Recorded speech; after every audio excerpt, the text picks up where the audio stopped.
अल्हम्दुलिल्लाह वस्सलातु वस्सलाम अला रसूलिल्लाह व अला आलिहि वसहबिहि अजमईन अम्मा बाद अऊज़ु बिल्लाहि मिनश शैतानिर रजीम बिस्मिल्लाहिर रहमानिर रहीम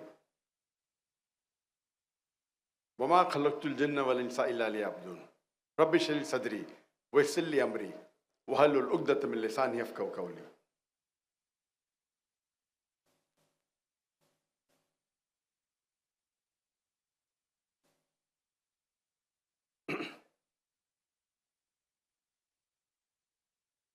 अल्हम्दुलिल्लाह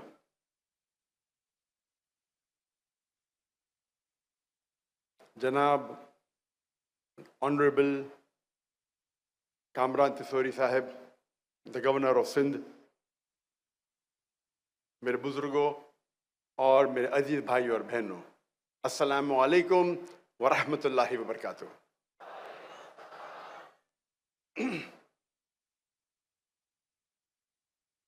जब एक मुजाहिद मैदान जंग में उतरता है और उसके हथियार लिए जाते, ये ऑडियो मेरी हथियार है।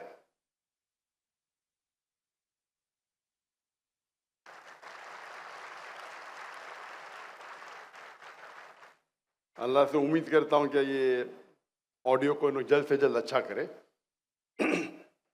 तकरीर शुरू करने के पहले, जैसे आप सब जानते हैं कि मेरी तालीम अंग्रेजी में हुई है,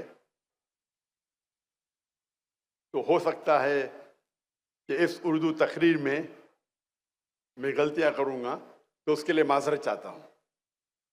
2 दिन पहले जब गवर्नर साहब ने मुझे बुलाया था, तो 12 साल के बाद मैं पब्लिक में उर्दू में तकरीर कर रहा हूं।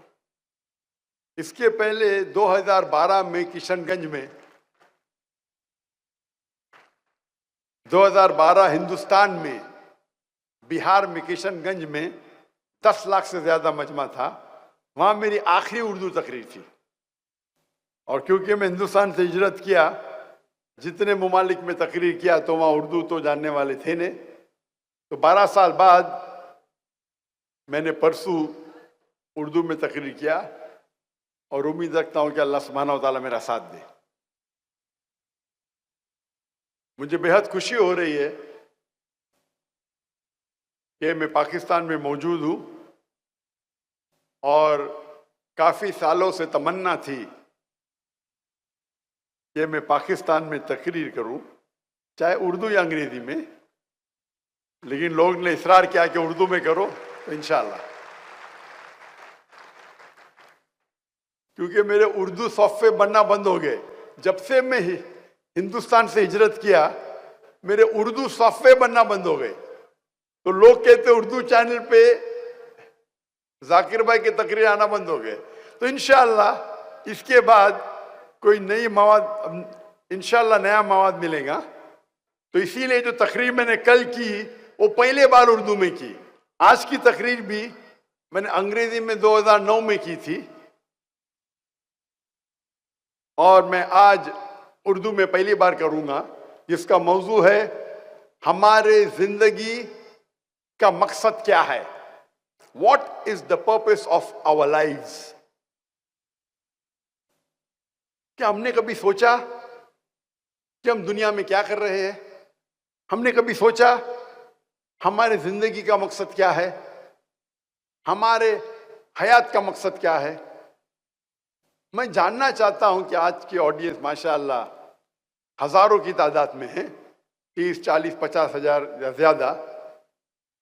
मैं आपसे पूछना चाहता हूं कि आप में से कभी भी किसी ने पहले सोचा, आज के पहले सोचा कि हमारे जिंदगी का मकसद क्या है? जिसने भी सोचा हाथ ऊपर करो। माशाअल्लाह माशाअल्लाह, 50 या 40% ने सोचा है, माशाअल्लाह।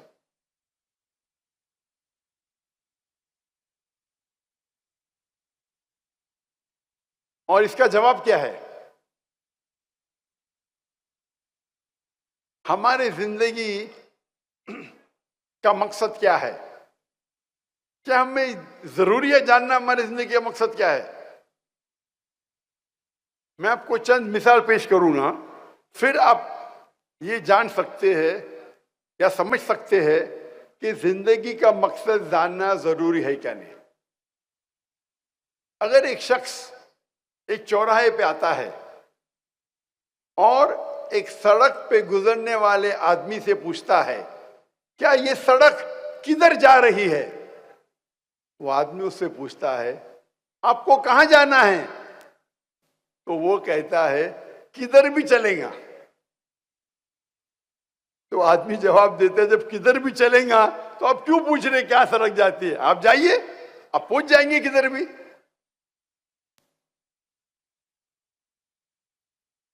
मैं और एक मिसाल देता हूं आपको। एक शख्स बिल्डर होता है, बोलता है मैं बिल्डिंग बांधूंगा। तो एक शख्स पूछता है कितने माले की बिल्डिंग बांधना चाहते हैं आप, तो बोलता है मुझे पता नहीं। उस बिल्डिंग की एरिया क्या है, बोलता है मुझे पता नहीं।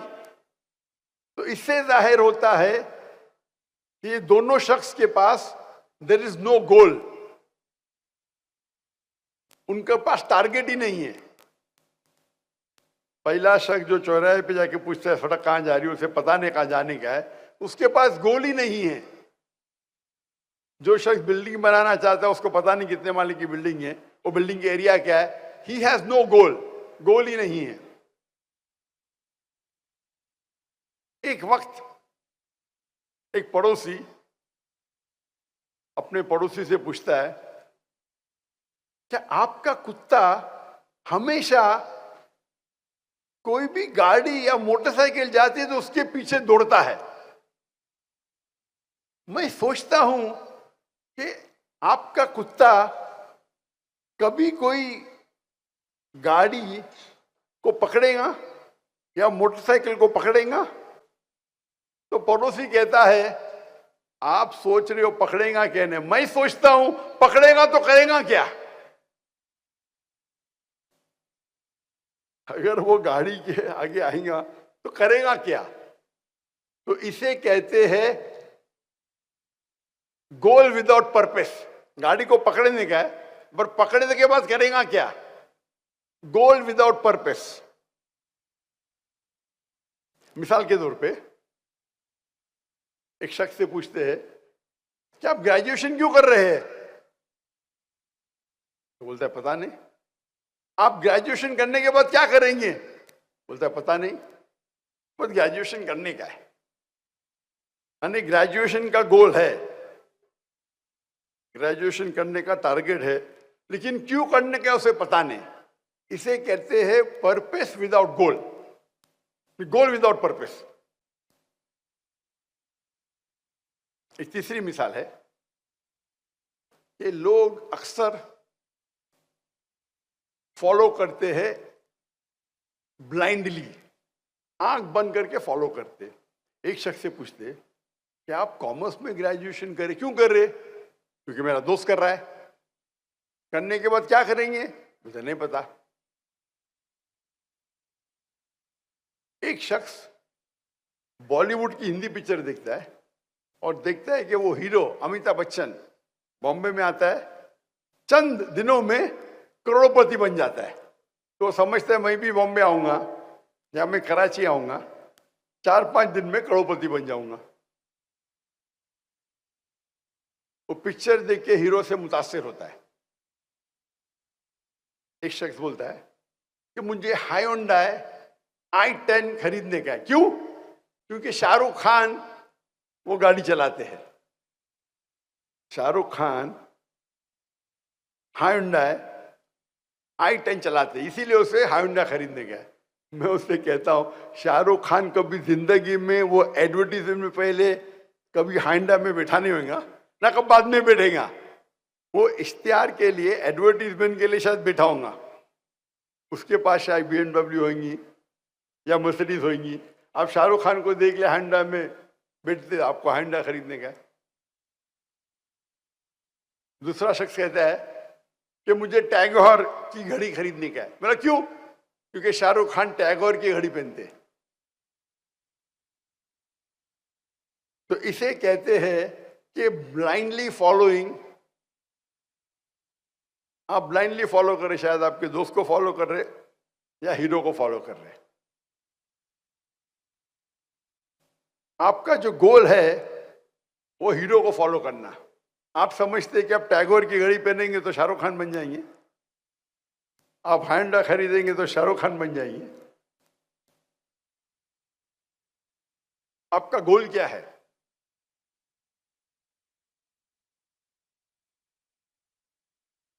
और कुछ लोग का गोल होता है लेकिन नो प्लानिंग। एक शख्स कहता है, एक शख्स टेक्सटाइल की कंपनी को खरीदता है, बोलता है इसमें बहुत मुनाफा है, गोल उसके पास है, उसको धंधे में तिजारत में मुनाफा करने का है। वो टेक्सटाइल की कंपनी खरीद लेता है। अब उससे पूछा जाता है आप अपने कपड़े किधर बेचेंगे? बोलते मुझे पता नहीं। आप रॉ मटेरियल्स टेक्सटाइल का कहां से खरीदेंगे? मुझे पता नहीं। आप किसी को अपॉइंट करेंगे, सीईओ को या मैनेजर को? बोलता मुझे पता नहीं। गोल तो है, मकसद तो है कि मुनाफा करना तिजारत में, धंधे में, लेकिन नो प्लानिंग, गोल विदाउट प्लानिंग। एक मिसाल दूंगा मैं। एक शख्स को साइंटिस्ट बनने का है, बोलता है मुझे दुनिया का एक सबसे बेहतरीन साइंटिस्ट बनना है। तो वो क्या करता है? वो रिसर्च करता है और तहकीकात के बाद उसे पता चलता है कि दुनिया का सबसे बेहतरीन साइंटिस्ट है आइजैक न्यूटन। उसकी तहकीक बिल्कुल सही रहती है। फिर वो क्या करता है?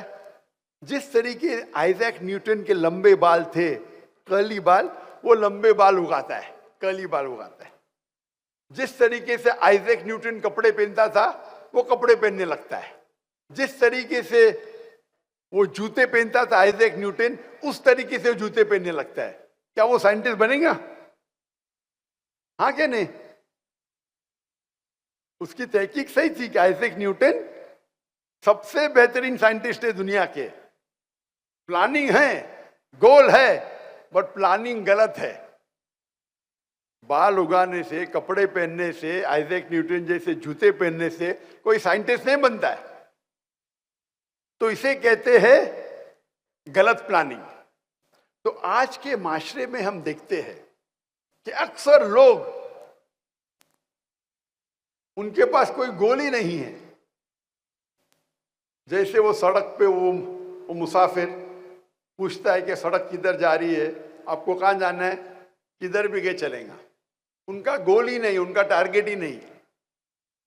कुछ लोग ऐसे हैं, गोल है लेकिन मकसद ही नहीं, कुत्ते की तरह गाड़ी के पीछे भाग रहे। पकड़ेंगे तो करेंगे क्या? आप भोगते भोगते गाड़ी के पीछे भागते, अगर पकड़ेंगे तो करेंगे क्या?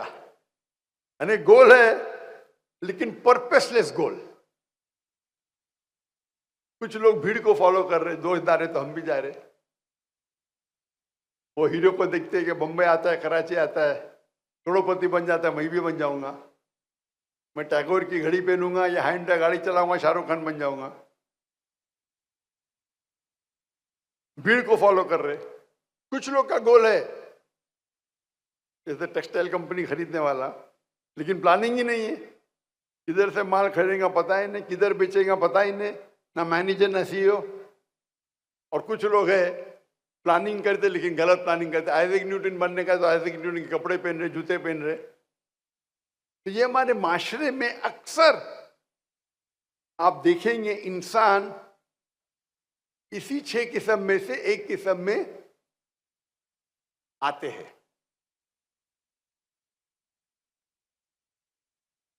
हमारी जिंदगी का मकसद क्या है? आप सोच सकते हैं अगर हम इन किस्म के लोगों जैसे होंगे तो हमारी जिंदगी का मकसद क्या है? इस सवाल का जवाब हमारी जिंदगी का मकसद क्या है सबसे बेहतर कौन दे सकता है? डॉक्टर जाकिर नाइक? बिल्कुल नहीं। क्या एक डॉक्टर दे सकता है? क्या एक साइकोलॉजिस्ट इस सवाल का जवाब दे सकता है? सबसे बेहतरीन जवाब इस सवाल का हमारे जिंदगी का मकसद क्या है कौन दे सकता है? हमारा खालिक, हमारा मालिक अल्लाह सुब्हानहू व तआला। अल्लाह सुब्हानहू व तआला से बेहतर जो हमारा खालिक है, हमारा मालिक है, क्या कौन उससे बेहतर इस सवाल का जवाब दे सकता है? हाँ या नहीं? अल्लाह ताला फरमाते हैं, इस तकरीर के शुरू में मैंने एक आयत की तिलावत की, सूरह धारियात, सूरा नंबर 51, आयत नंबर 56, आयत नंबर 56, वमा खलक़तुल जिन्न वल इंसा इल्ला लियअबुदून, कि हमने जिन और इंसान को पैदा किया ताकि वो हमारी इबादत करे।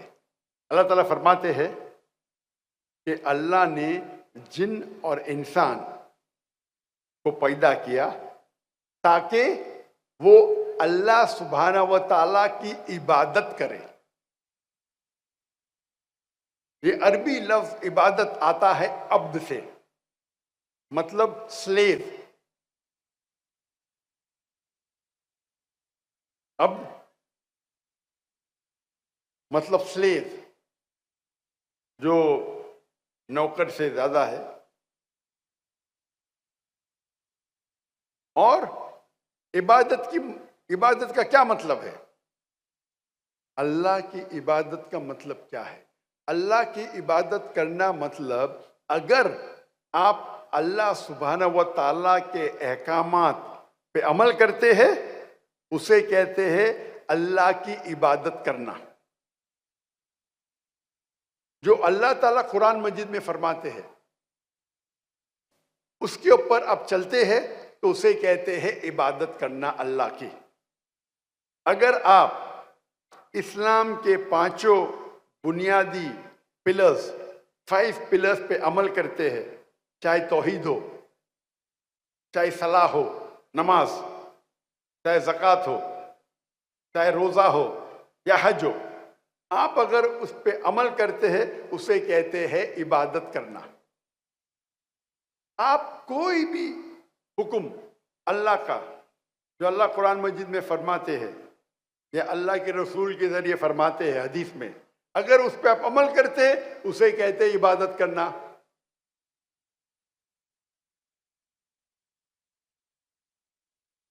अल्लाह फरमाते कुरान मजीद में सूरह माइदा सूरा नंबर 5 आयत नंबर 3 में कि आप खंजीर, सूअर का गोश्त मत खाओ। अगर आप खंजीर नहीं खाते, सूअर का गोश्त नहीं खाते, आप इबादत कर रहे। अल्लाह ताला फरमाते सूरह माइदा में सूरा नंबर 5 आयत नंबर 90 में, शराब मत पियो। अगर आप शराब नहीं पीते, आप इबादत कर रहे। अल्लाह ताला फरमाते कुरान मजीद में कि सच बोलो, झूठ मत बोलो। अल्लाह फरमाते रिश्वत मत दो, चीटिंग मत करो। अगर आप सच बोलते हैं, झूठ नहीं बोलते हैं, रिश्वत नहीं देते, चीटिंग नहीं करते, आप अल्लाह की इबादत कर रहे।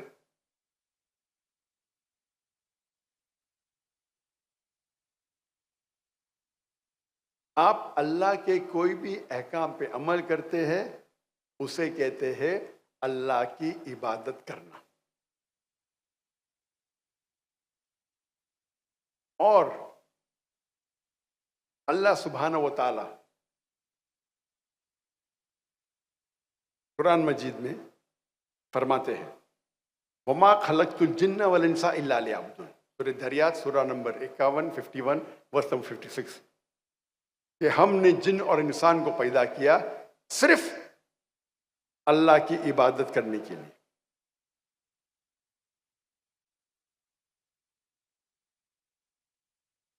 और अल्लाह ताला फरमाते हैं कि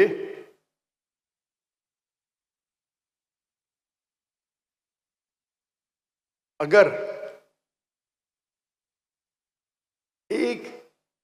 आप कोई अगर इक्विपमेंट या मशीन को खरीदते हैं तो मशीन के साथ आता है इंस्ट्रक्शन मैन्युअल, उस मशीन को किस तरीके से इस्तेमाल करना।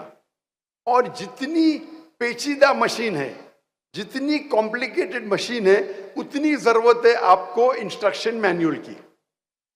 अगर आप मुझे इजाज़त देते कि इंसान को मैं एक मशीन कहूँ, तो आज दुनिया में सबसे पेचीदा मशीन, सबसे कॉम्प्लिकेटेड मशीन है इंसान। क्या इंसान को इंस्ट्रक्शन मैनुअल की जरूरत नहीं है? क्या इस इंसान को इंस्ट्रक्शन मैनुअल की जरूरत नहीं है?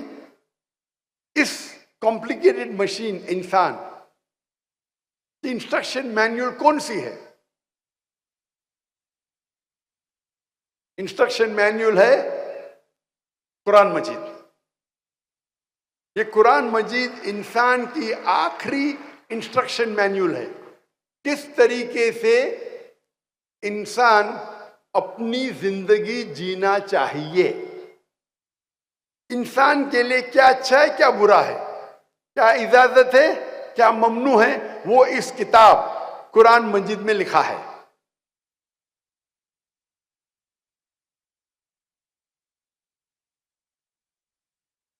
ये अल्लाह का आखिरी कलाम, आखिरी वही, आखिरी नबी मोहम्मद सल्लल्लाहु अलैहि वसल्लम पे नाजिल की गई है। लोग पूछते हैं कि अल्लाह सुब्हाना व ताला क्यों चाहते हैं कि हम अल्लाह की तारीफ करें? अल्लाह क्यों चाहता है हम कहें अल्हम्दुलिल्लाह? अल्लाह क्यों चाहता है हम कहें अल्लाह अकबर? अल्लाह को क्या अल्लाह तारीफ के मोहताज है? नौज़ बिल्लाह। क्या अल्लाह को जरूरत है कि हम अल्लाह अकबर बोले? इसका जवाब अल्लाह ताला फरमाते कुरान मजीद में, अल्लाह फरमाते हैं कि आपको अल्लाह की जरूरत है। अल्लाह कोई भी चीज, अल्लाह को कोई भी चीज की जरूरत नहीं, और अल्लाह सारी तारीफ अल्लाह के लिए है। ये अल्लाह ताला फरमाते सूरह नहल में सूरह नंबर 16 में कि अल्लाह, तुमको अल्लाह की जरूरत है, अल्लाह को किसी भी चीज की जरूरत नहीं, और सारी तारीफ अल्लाह के लिए। यू नीड अल्लाह सुब्हाना व ताला। Allah is free of all wants, worthy of all praises.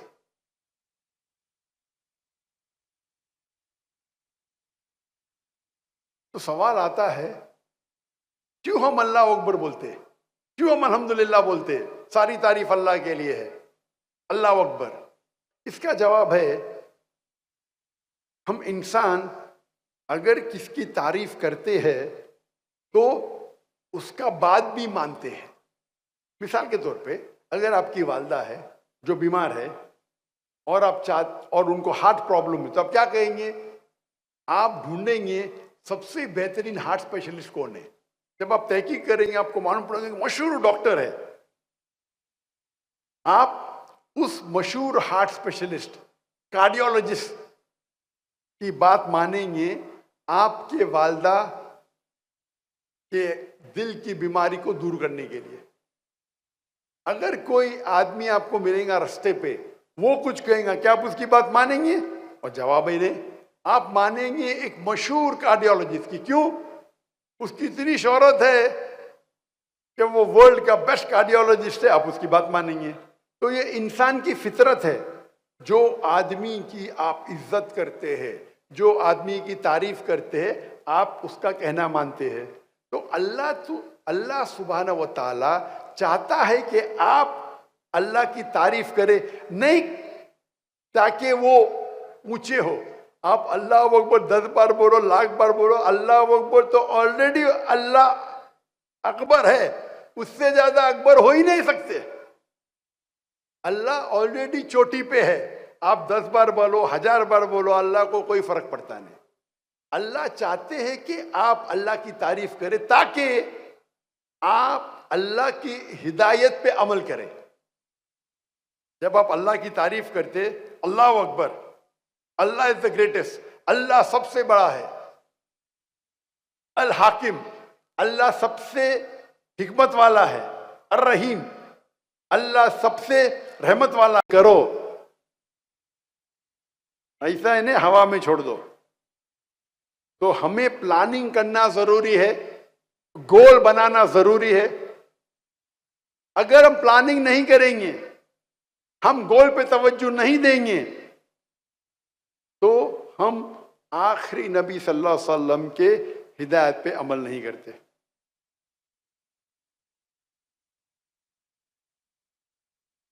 Goal setting बहुत अहम है, बहुत इंपॉर्टेंट है। और जो लोग मैनेजमेंट के कुछ कोर्सेज किए हैं वो जानते होंगे गोल सेटिंग का एक्रोनियम है स्मार्ट, SMART। जो लोग मैनेजमेंट के कोर्सेज किए होंगे उसे कहते गोल सेटिंग स्मार्ट, SMART। लेकिन मैं खुद एक नया एक्रोनिम मैं मेरे मुसलमान भाई और बहनों से कहना चाहता हूं, आप इस्तेमाल कीजिए एक्रोनियम इस्लामिक, ISLAMIC।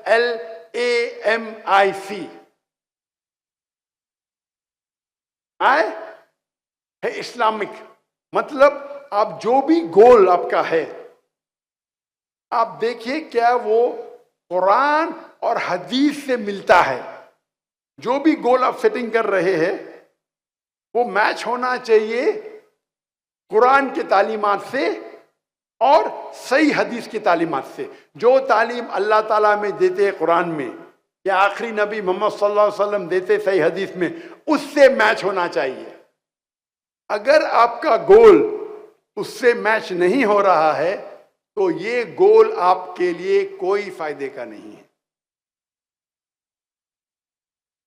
मिसाल के तौर पे एक आदमी सोचता है कि मैं दुनिया की सबसे बेहतरीन शराब बनाऊंगा। गोल है उसका, विजन है, एम है। क्या कुरान मजीद से मैच होता है? हदीस से मैच होता है? कुरान मजीद में अल्लाह ताला फरमाते सूरह माइदा में सूरह में 5 आयत नंबर 90 में, या अल्लज़ीना आमनू इन्नमल खम्रु वल मैसिरु वल अंज़ाबु वल अस्लामु रिज्सुम मिन अमली शैतान फज्तनिबू लअल्लकुम तुफ्लिहून। ए ईमान वालो, खमर, नशे वाली चीज, जुआ खेलना, डेफिनेशन ऑफ एरोज, बुत परस्ती, ये शैतान के हथकंडे हैं। इससे दूर रहो ताकि आपको सफलता मिलेगी। तो ये एक शराब बनाना आपका गोल होगा, लेकिन ये कुरान मजीद के खिलाफ है। और हदीस में भी इब्न माजा किताब नंबर 30 कई हदीसों में जिक्र है कि शराब हराम है। तो ये नंबर 1 है इस्लामिक। आपका गोल इस्लामिक होना चाहिए, कुरान की हिदायत से मैच करना चाहिए, अल्लाह के आखिरी रसूल मोहम्मद सल्लल्लाहु अलैहि वसल्लम जो जिक्र करते सही हदीस में उससे मैच होना चाहिए। नंबर 2 एस मतलब स्पेसिफिक,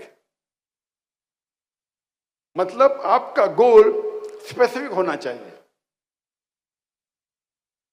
एक गुरु अपने शागिर्दों से उनको सिखा रहा था तीर कमान, बो एंड एरो, तीर किस तरीके से चलाना चाहिए। और अपने शागिर्दों से कहता है सब लोग अपना निशाना लगाओ उस परिंदे की आंख पे। ये स्पेसिफिक है, परिंदे की आंख पे निशाना लगाओ। तो सब लोग निशान तानते हैं। उस्ताद पूछता है पहले तालिब से, आप क्या देखते हैं? वो जवाब देता है मैं सारे जंगल को देख रहा हूं, इसमें कई पेड़ है, एक पेड़ पे एक परिंदा है और उस परिंदे की आंख को देख रहा हूं। उस्ताद दूसरे शागिर्द से पूछते आपको क्या दिख रहा है? मुझे दिख रहा है कि एक पेड़ है, उस पेड़ पे एक परिंदा है, उस परिंदे की आंख है, ये मैं देख रहा हूं। उस्ताद तीसरे शागिर्द से पूछते आप क्या देख रहे? मैं देखता हूं एक परिंदा है और उसकी आंख है। उस्ताद पूछते चौथे शागिर्द से आप क्या देख रहे? उस्ताद मैं सिर्फ परिंदे की आंख को देख रहा हूं और कुछ नहीं दिख रहा मुझे। उस्ताद कहते तीर को छोड़ो, तीर छोड़ते और बराबर जाके आंख पे लगती है। ये गोल जो है स्पेसिफिक है, परिंदे की आंख, बर्ड्स आई। तो जब आप गोल सेटिंग करते हैं it should be specific. L मतलब ल्यूक्रेटिव, आपको मुनाफा होना चाहिए, फायदा होना चाहिए आपके गोल सेटिंग से। और सबसे बेहतरीन फायदा अल्लाह ताला फरमाते सूरह बकरा में सूरह नंबर 2 आयत नंबर 201 में, रब्बना आतिना फिद दुनिया हसनतों फिल आखिरति वक़िना अज़ाबन्नार, कि अल्लाह ताला से हम दुआ करते कि हमें इस दुनिया में सबसे बेहतरीन चीज मिले और हसनात मिले आखिरत में, और हमें जहन्नम से निजात मिले। तो इस दुआ में हम दोनों चीज मांग रहे, दुनिया और आखिरत। लेकिन अगर तवज्जो देंगे तो इस दुआ में दुनिया के बारे में एक चीज है और आखिरत के बारे में दो चीज। रब्बना आतीना फिद दुनिया, हम अल्लाह से दुआ करते कि इस दुनिया में हमें अच्छी चीज दे। रब्बना आतिना फिद दुनिया हसनतों व फिल आखिरत हसनतों, और आखिरत में अच्छी चीजें दे, और हमको जहन्नम से, जहन्नम की आग से निजात दे। तो आखिरत की चीज एक तिया है, दुनिया की चीज एक तिया है, और अने दुनिया में अच्छी चीज दे और आखिरत में अच्छी चीज दे, और आखिरत दूसरी दुनिया के जहन्नम की आग से हमें पनाह दे। तो आखिरत के बारे में दो चीजें हैं। तो एक तिया हिस्सा दुनिया है, दो तिया हिस्सा आखिरत है। तो कई स्कॉलर्स आलिम दीन कहते हैं दुआ मांगो, दुनिया और आखिरत के दोनों मांगो, लेकिन आखिरत के लिए ज्यादा मांगो। कुछ उल्मा कहते हैं, आलिम दीन कहते हैं मांगो तो मिनिमम दो तिया हिस्सा, 2/3 आखिरत के लिए होना चाहिए। और अल्लाह ताला फरमाते सूरह हूद में सूरह नंबर 11 में, आप अगर दुनिया मांगेंगे अल्लाह दुनिया देगा, लेकिन आखिरत के लिए आपके पास कोई हिस्सा नहीं है। आप आखिरत मानेंगे अल्लाह आपको आखिरत भी देगा और दुनिया भी देगा। तो लुक्रेटिव प्रॉफिट होना चाहिए, देखो, लेकिन आपका प्रॉफिट आखिरत की तरफ ज्यादा होना चाहिए, क्योंकि आखिरत आपकी जिंदगी लंबी है। अल्लाह के रसूल फरमाते इस दुनिया में इंसान एक ट्रैवलर है, एक मुसाफिर है। अभी मैं मुसाफिर हूं पाकिस्तान में, तो क्या मैं मकान खरीदूंगा? मैं होटल में रहूंगा ना, टेम्परेरी हूं, मैं थोड़ी मकान खरीदूंगा, मुसाफिर हूं। तो उसी तरीके से दुनिया में मुसाफिर है। हम क्या करते, इतना माल दौलत इकट्ठा करते, हम समझते कि हम जिंदगी भर दुनिया में रहने वाले, 1000 साल के लिए, 5000 साल के लिए, हम मुसाफिर हैं। तो आपकी तवज्जो आपके गोल में ज्यादा होना चाहिए आखिरत पे, दुनिया पे हो सकती है लेकिन कम, ल्यूक्रेटिव, प्रॉफिटेबल। आखिरत ज्यादा, दुनिया भी होना चाहिए, नो प्रॉब्लम। सिर्फ आखिरत है तो सोने पे सुहागा, सिर्फ आखिरत है तो सोने पे सुहागा। आखिरत तो मिलेंगी, अल्लाह आपको दुनिया भी देगा।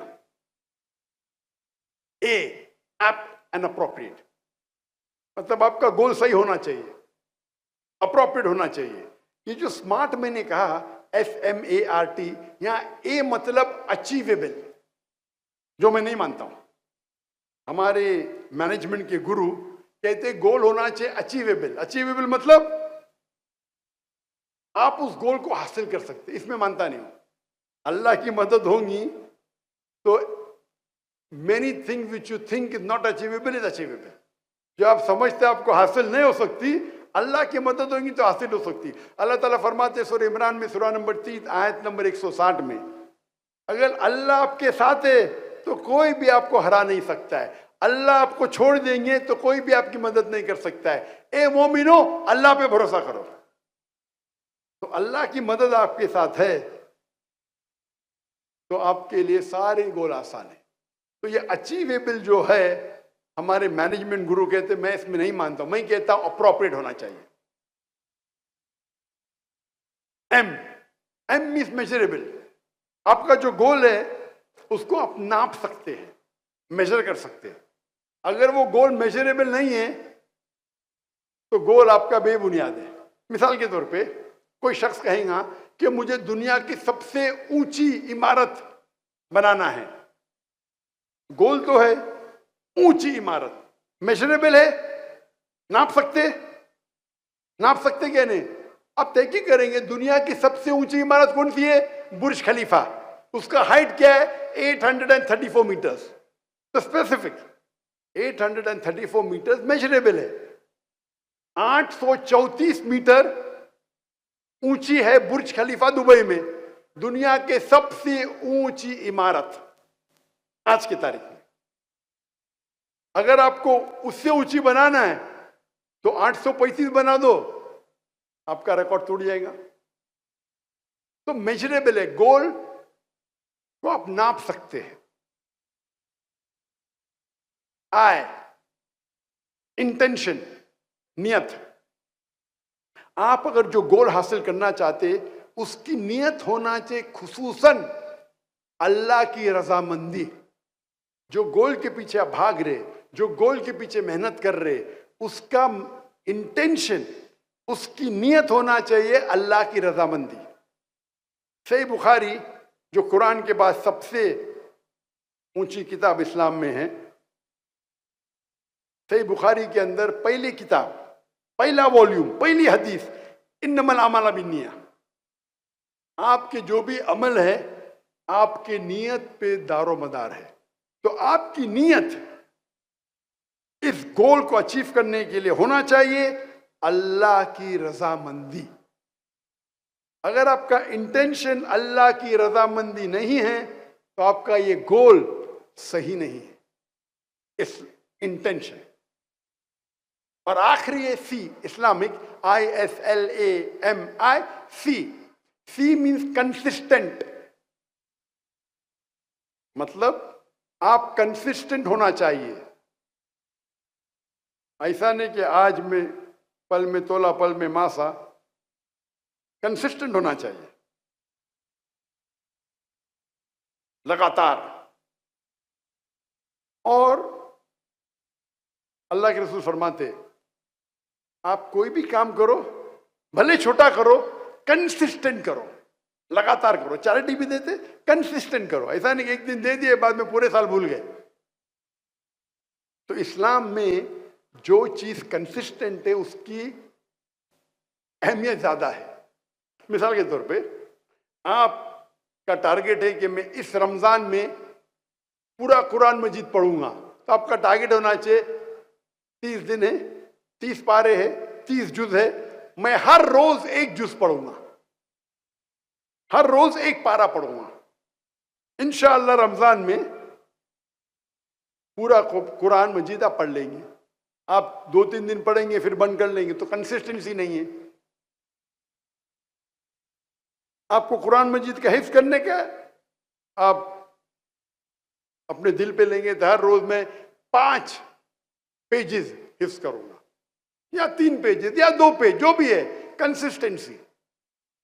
तो आपके गोल में अगर कंसिस्टेंसी रहेंगी तो इंशाअल्लाह आप सफलता पाएंगे। तो ये था एक्रोनियम इस्लामिक। और हमारे मैनेजमेंट गुरु एक लफ्ज है कि मैनेजमेंट ट्रेनिंग बहुत होते हैं और हम देखते कई किताबें लिखी गई, कई कोर्सेज अवेलेबल है। वो एक इंसान की मिसाल देते अक्सर, उसका नाम है उस लड़की का विल्मा रुडोल्फ।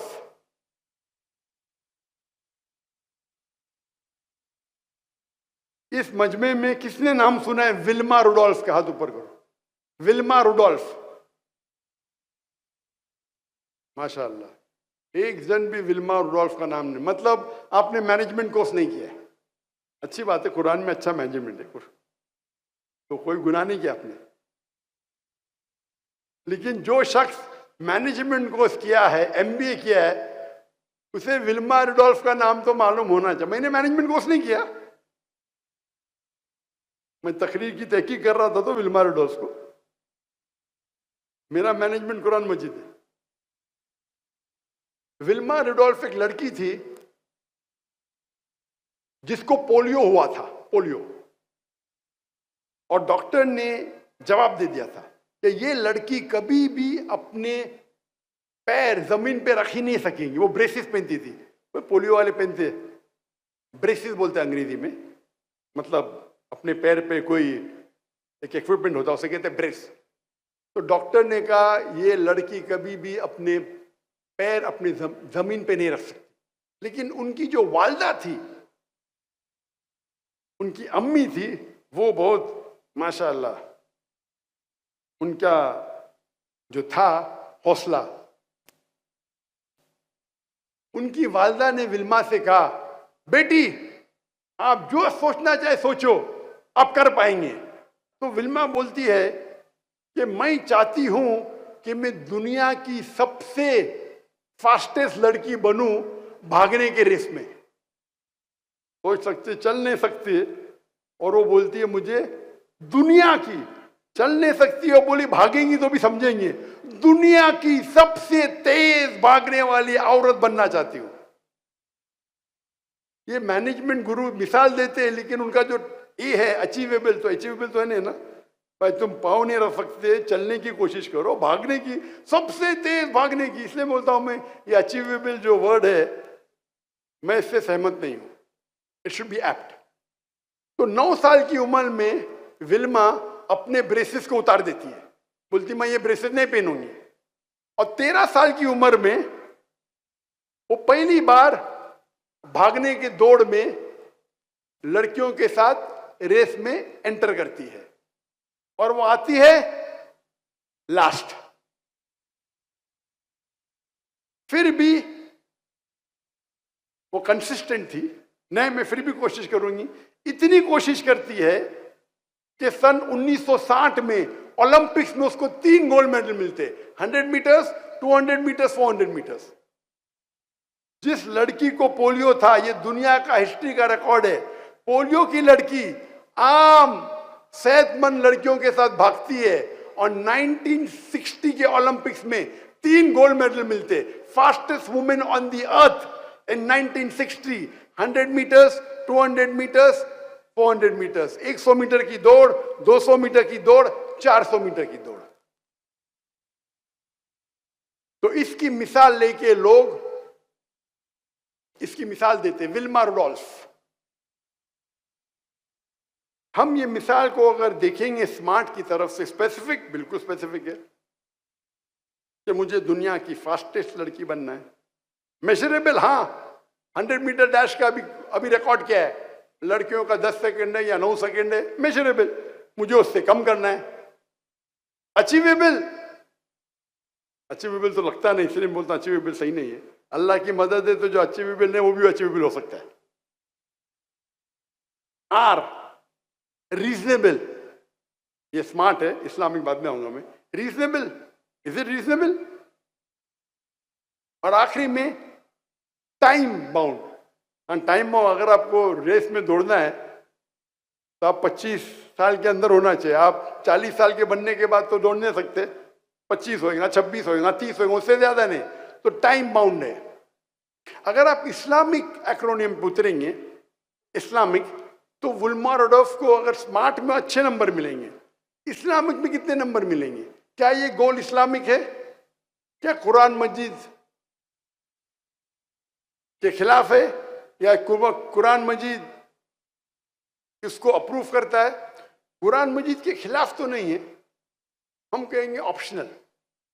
हाई मार्क्स नहीं मिलेंगे, लेकिन खिलाफ तो नहीं, भागना हराम नहीं है, लेकिन कोई इस्लामिक बेनिफिट नहीं इसमें, तो एवरेज।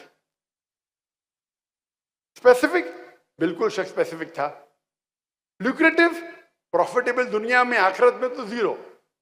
आप अगर सबसे अच्छे भागने में, जन्नत में नंबर 1 मिलेंगे आपको, क्या पहले एंट्री थोड़ी मिलेंगी? आप अगर भागने में अच्छे हैं तो क्या जन्नत के दरवाजे पे पहले पहुंचेंगे? बिल्कुल नहीं। इस दुनिया में प्रॉफिटेबल हो सकता है, गोल्ड मेडल मिला, आखिरत में नो प्रॉफिट। ए, अचीवेबल, अल्लाह की मदद हुई तो अचीवेबल। मेजरेबल, मेजर कर सकते हैं। रिकॉर्ड क्या है? 10 सेकेंड, उससे कम करो, 9 सेकेंड, उससे कम करो। आए, इंटेंशन, क्या इंटेंशन अल्लाह की रजामंदी है? मुझे लगता तो नहीं, क्योंकि विल्मा रुडोल्फ मुसलमान तो थी नहीं, अल्लाह की रजामंदी की वजह से तो भागी नहीं हुई। सी, कंसिस्टेंट, कंसिस्टेंसी थी, तो मार्क्स उसको एवरेज मिलेंगे। अभी हम कंपेयर करते एक ऐसे शख्स से जिसने मेरी जिंदगी बदल दिया, उसका नाम है शेख अहमद दीदात। और शेख अहमद दीदात की हिस्ट्री पढ़ेंगे तो वो भी अल्हम्दुलिल्लाह एक मिसाल है। अहमद दीदात साहब, शेख अहमद दीदात, जिससे मुतासिर हुआ, जिसके वजह से मैं आज खड़ा हूं, आज आपके सामने खड़ा हूं मैं, जिसने मुझे इंस्पायर किया, वो शेख अहमद दीदात थे। नहीं तो मैं हो सकता है कोई ऑपरेशन थिएटर में सर्जरी करता होता, तो मैं दिल के डॉक्टर से रूह का डॉक्टर बन गया अल्हम्दुलिल्लाह। From doctor of body to doctor of soul.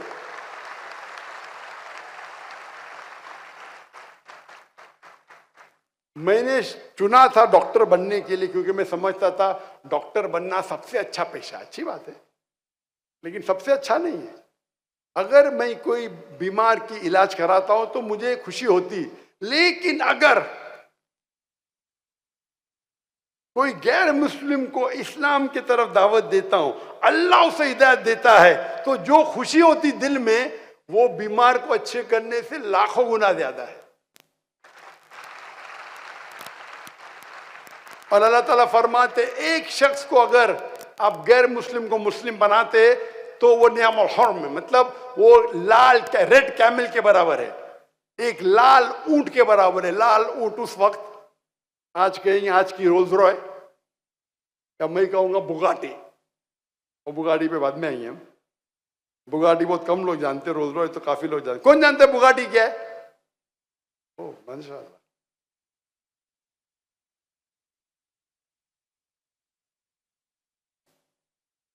तो अगर आप शेख अहमद दीदात को इस मिसाल की गोल सेटिंग पे चेक करेंगे, इस्लामिक था। दीदात साहब सिर्फ छठी पास थे, सिर्फ छठी, स्कूल भी पास नहीं किया, सिर्फ छठी। उनकी माशरी हालत इतनी कमजोर थी कि बचपन से उन्हें काम करने लगा। वो इंडिया से, सूरत से, मुझे पता है कई मुसलमान यहाँ मेमन कौम गुजरात से है, तो शेख दीदात से तटकेश्वर से, गुजरात से थे, तटकेश्वर। वो छोटी उम्र में हिजरत करते हैं टू साउथ अफ्रीका और वहां नौकरी करते हैं as a salesman in a furniture shop. Furniture की दुकान में सेल्समैन और ड्राइवर की नौकरी करते। लगातार रोज उन्हें क्रिश्चियन मिशनरी परेशान करते थे, कुरान में ये गलती है, तुम्हारा मजहब इतना बेकार है, तुम्हारा अल्लाह सुब्हानहू व तआला नऊज़ बिल्लाह, हर रोज। और शेख दीदात उसे सह नहीं सकते थे, ये मेरे दिन को मैं छठी पास हूं, मुझे आके कुरान के खिलाफ बात करते, मेरे आखिरी नबी के खिलाफ बात करते, बोलते कुरान में ये गलती है, कुरान में वो गलती है, तुम्हारा दीन नऊज़ बिल्लाह बेकार है। तो दीदात साहब को गोल, मैं किसी ना किसी तरीके से ये क्रिश्चियन मिशनरी का जवाब तो दूंगा। छठी पास, अभी ये लोग सब बैचलर्स, मास्टर्स, पीएचडी, और शेख दीदात छठी पास, हिंदुस्तान से आके साउथ अफ्रीका में।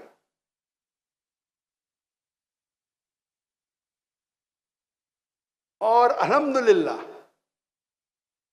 अल्लाह की मदद से उनको एक किताब मिली, इज़ारुल हक, जो रहमतुल्लाह करानवी ने लिखी थी, जो पादरी फेंडर के खिलाफ लिखी थी। अंग्रेजी में किताब मिलती है इज़ारुल हक, उसका तर्जुमा, अरबी किताब का तर्जुमा अंग्रेजी में, और वो पढ़ते हैं।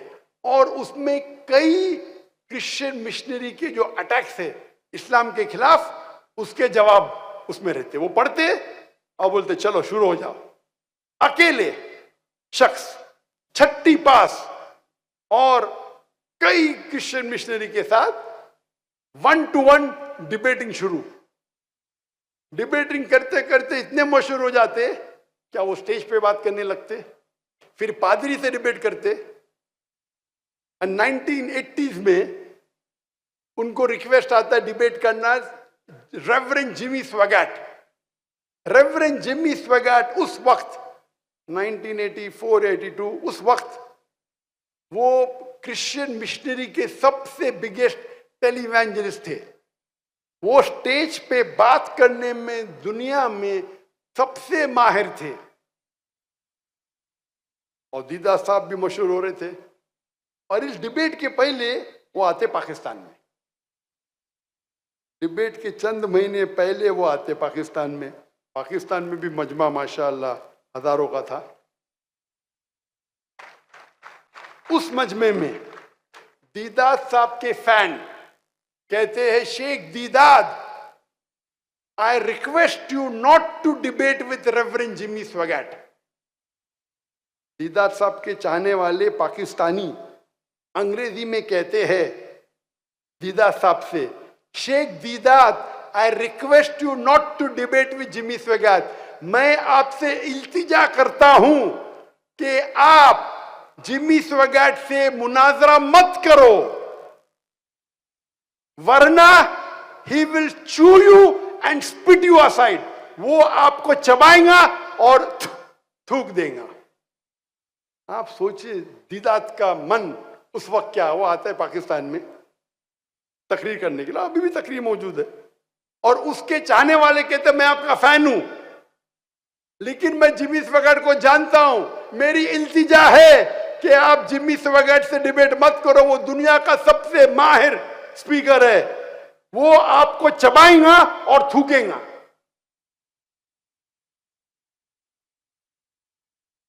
दीदाद साहब जवाब देते कि अल्लाह मेरे साथ है।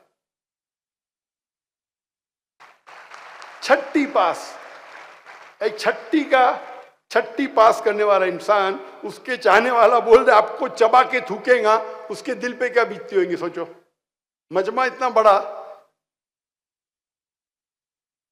मैं उस पाकिस्तानी को दोषी नहीं ठहरा रहा हूं, उसने दीदाद साहब की मोहब्बत में कहा, लेकिन उसको पता नहीं अल्लाह ताला फरमाते सूरह इमरान में सूरह नंबर 3 आयत नंबर 54 में 54 में, मकरू मकर अल्लाह वल्लाहु खैरुल माकिरीन।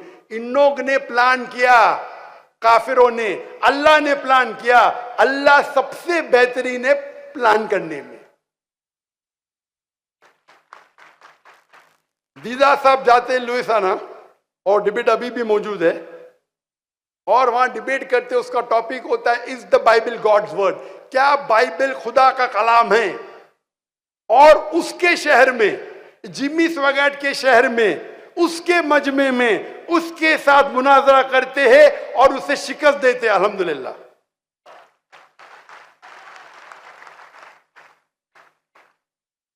और उसके बाद सन 1986 में दीदाद साहब को शाह फैसल का अवार्ड मिलता है। Shah Faisal, King Faisal award Islamic दुनिया का सबसे ऊंचा अवार्ड है। सन 1986 में शेख दीदाद को शाह फैसल अवार्ड मिलता है, और उसके बाद शेख दीदाद की जो शोहरत है वो दुनिया में और फैलती है। क्या उनने जिमी स्वैगट का मुकाबला किया और उसे शिकस्त दिया।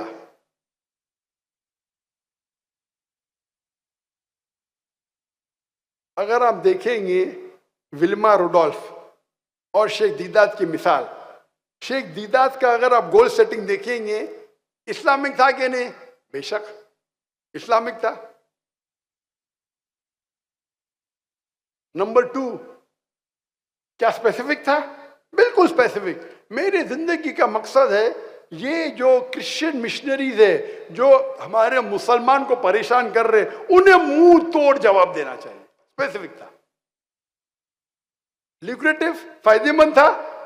दुनिया में शायद फायदा मिले ना मिले, आखिरत में तो इंशाअल्लाह जन्नत मिलेंगी। लेकिन अगर आपकी नियत आखिरत है तो अल्लाह दुनिया में भी आपको देता है। दीदाद को शाह फैसल अवार्ड मिला, छठी पास और शाह फैसल अवार्ड, वो नोबेल प्राइज है दुनिया, इस्लामिक दुनिया का नोबेल प्राइज है। आखिरत में भी फायदा, दुनिया में भी फायदा। अप्रोप्रिएट, बिल्कुल अप्रोप्रिएट था। मेजरेबल था। हाँ भाई, मुझे तो जाके मुनाजरा करने गया 1 to 1 ने स्टेज पे जाके, मैं भी टारगेट उनको आएगा कि जो थे केप टाउन में, डरबिन में, साउथ अफ्रीका में, उनके पादरी से मुनाजरा करो। अल्लाह ने उन्हें दुनिया के सबसे बड़े क्रिश्चियन टेलीवैंजलिस्ट से मुनाजरा करा दिया, मेजरेबल, सबसे बेहतरीन को शिकस्त दी। इंटेंशन, इंटेंशन क्या थी? शेख दीदात की नियत क्या थी? अल्लाह की रजामंदी। अगर वो अल्लाह के खिलाफ जो तोहमत है उसका जवाब देते, कुरान के खिलाफ जो लोग कुरान की तौहीन करते उसका जवाब देते, उनकी नियत तो साफ थी, अल्लाह और अल्लाह के रसूल की इताअत करें और उनके खिलाफ जो इल्जामात है उनका जवाब दे, खुसूसन ईसाई लोग के साथ। सी वॉज ही कंसिस्टेंट? क्या वो कंसिस्टेंट है? बेशक। शुरू किए और लगातार 40 साल के बाद अल्लाह ने उन्हें वो चोटी पे पहुंचाया। अगर आप कंपेयर करेंगे विल्मा रिडोल्फ और शेख अहमद दीदात, शेख अहमद दीदात का मयार तो कुछ और है। आज की दुनिया में हर आदमी का कोई सेंटर है। सेंटर मतलब वो कोई नुक्ते के ऊपर उनका एक इंसान, हर इंसान उसका कोई ना कोई सेंटर है, मतलब वो कोई ना कोई पॉइंट के वो घूमते रहता है। आज की तारीख में लोग अपनी जिंदगी जितना पैसा कमाते हैं उस तरीके से अपनी जिंदगी को वो चलाते हैं। आज की तारीख में अक्सर 90% बोलो, 95% बोलो, इंसान जितना पैसा कमाते उस तरीके से वो कपड़े पहनेंगे, उस तरीके से उनकी गाड़ी होगी, उस तरीके से उनका घर होगा। हाँ कि नहीं? हाँ कि नहीं? माशाअल्लाह। अक्सर चाहे पाकिस्तान में हो, हिंदुस्तान में, अमेरिका में हो, जितना पैसा कमाएंगे उस तरीके से उनकी जिंदगी बदलेंगे। चंद आपको 2-1% मिलना मुश्किल है जो अपनी जिंदगी अपनी कमाई के हिसाब से नहीं बिताते हैं। हालांकि होना चाहिए, आपकी जिंदगी बिताने का एक आपकी कमाई से लेना देना क्या है? आप अपनी जिंदगी बताओ जैसा बिताना चाहते, कमाई से लेना देना क्या है?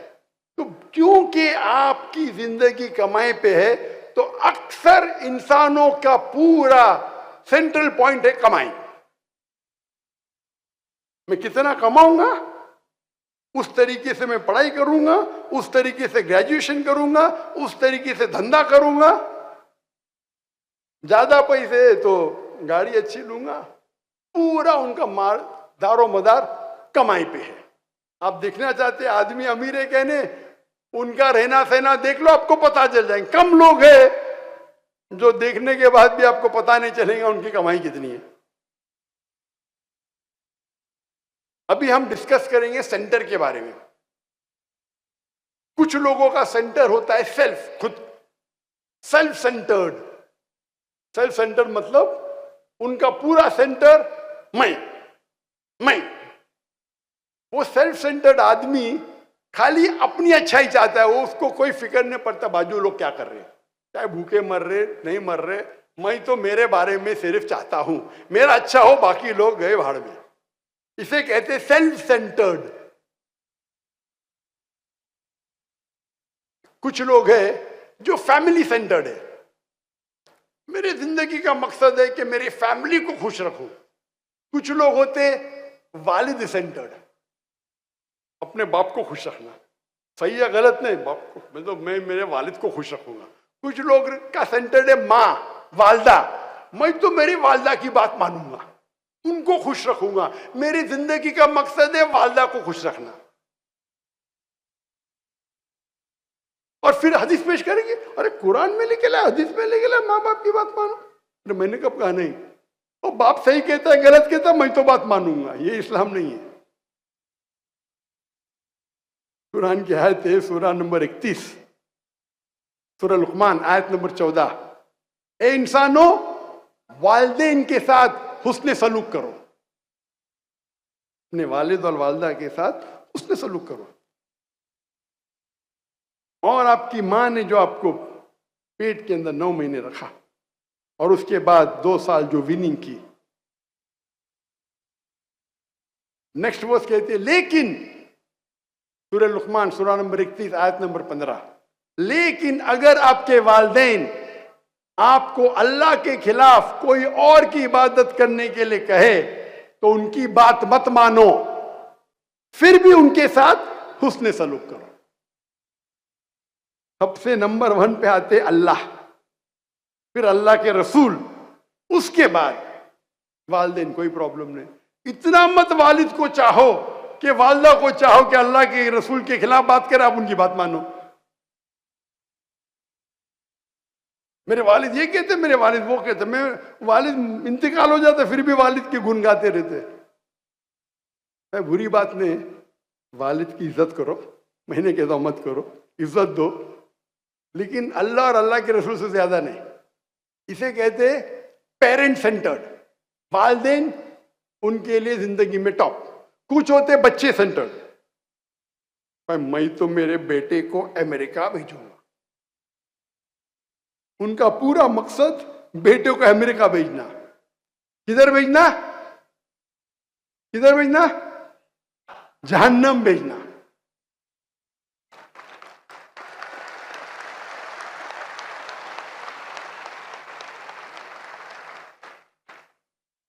मैं अक्सर दौरा करता हूं गल्फ कंट्री का। मैं गल्फ कंट्री का दौरा करता हूं और छह ममालिक में, तो नाम नहीं लूंगा, 6 के 6 ममालिक में करता हूं। और अक्सर, और वहां भी गल्फ कंट्री में तो माशाल्लाह पाकिस्तान हिंदुस्तानी तो है, लेकिन जो अरब है, अरबों भी मुझे चाहते हैं। जब चाहते हैं तो जो बड़े बड़े माशाल्लाह तुज्जार, अंग्रेजी माशाल्लाह उनकी एकदम, हमें जब my son he studying in Harvard university, my son studying in Oxford university, मेरा बेटा हार्वर्ड से फारिग है। मैं बोला माशाल्लाह। मेरा बेटा ऑक्सफोर्ड यूनिवर्सिटी से फारिग है। मैं उनको कहता हूं मेरा बेटा फारिग, वो जामिअतुल इमाम रियाद से फारिग है, आपके शहर में।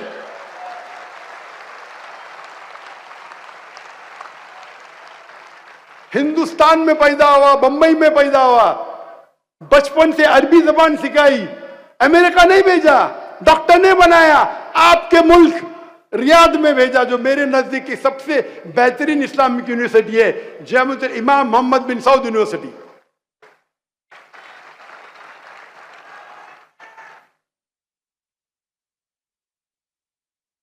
मैं एक सवाल पूछता हूं, शेख, उनको शेख बोलते, शेख के बहुत मानिए, बुजुर्ग आदमी, नॉलेजेबल, लेकिन कुछ मुल्कों में शेख मतलब ताजिर को भी शेख बोलते रिस्पेक्ट के लिए। मैं बोला शेख, अल्लाह के रसूल की हदीस है कि एक इंसान जब मर जाता है उसके दफनाने के बाद 3 चीज सिर्फ सवाब जारिया है।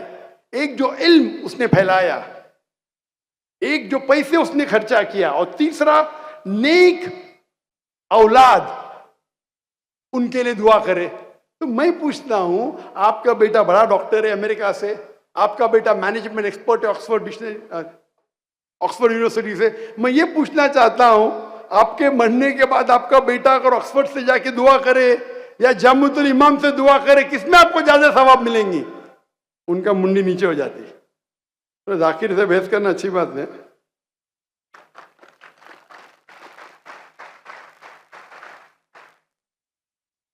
मेरे बेटे ने बचपन से, स्कूल से, हमारी स्कूल में 2 जबानों में तालीम हासिल की, अंग्रेजी और अरबी। जब ए लेवल पास किया यूके यूनिवर्सिटी की, मेरे दोनों बेटियां, मेरे बेटे फ्रॉम 3 साल की उम्र से अरबी और इंग्लिश जबान में पढ़ाई की।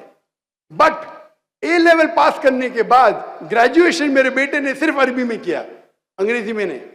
मास्टर्स किया अरबिक में, अंग्रेजी में नहीं, क्योंकि मुझे अरबी जबान पे महारत नहीं है। मैं जानता हूं मेरी कमजोरी, मैं चाहता हूं कि मेरे बेटे को मैं मेरे से अच्छा बनाऊं। अच्छा बनाने के लिए तालीम काफी नहीं, नंबर 1 अल्लाह की मदद। तो तालीमात के सिलसिले में, फैसिलिटी के सिलसिले में मेरे से कम 1,00,000 गुना ज्यादा फैसिलिटी दिया मैंने, 1,00,000 गुना। बेशक, लेकिन जब तक अल्लाह की आई मदद है, लेकिन जब तक जितनी मदद मुझे आए उतनी नहीं आएंगी, तो मैं कहता हूं कि अल्लाह पे भरोसा करो, अल्लाह पे ईमान लाओ, अल्लाह पे तकवा करो। आप यूनिवर्सिटी आपको माहिर नहीं बनाएंगे, वो तो डिग्री है बस लोग को दिखाने के लिए। शेख दीदात के पास कोई डिग्री नहीं थी,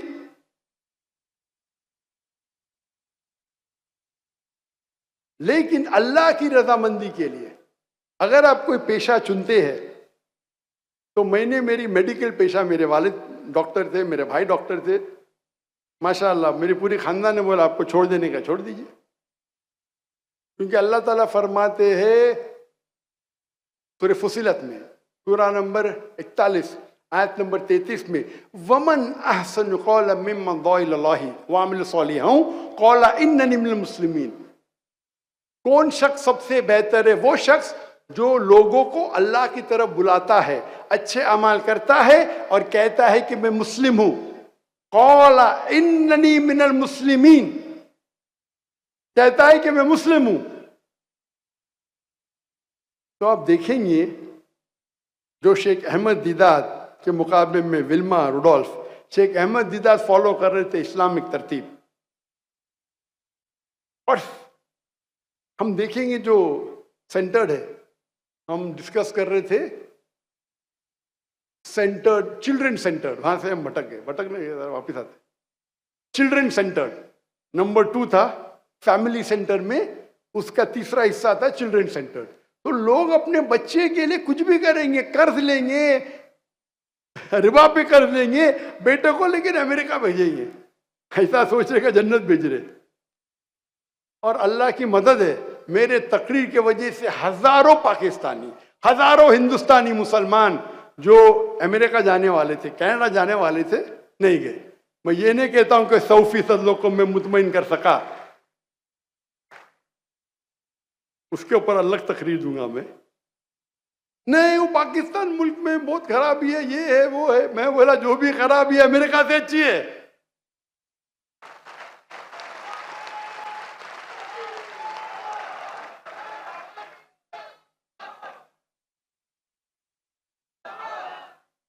इसके ऊपर तो मेरी तकरीर है जो अभी मौका नहीं है।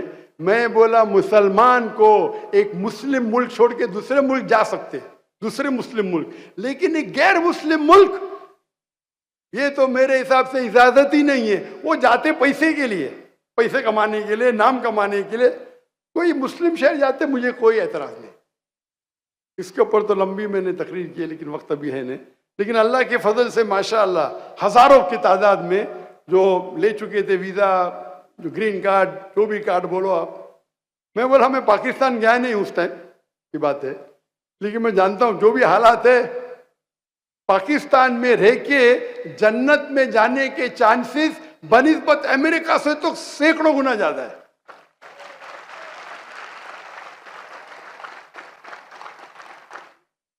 तो ये हम कह रहे थे चिल्ड्रन सेंटर्ड, यानी बच्चे को जहन्नम में डालने के लिए आप कुछ भी करेंगे।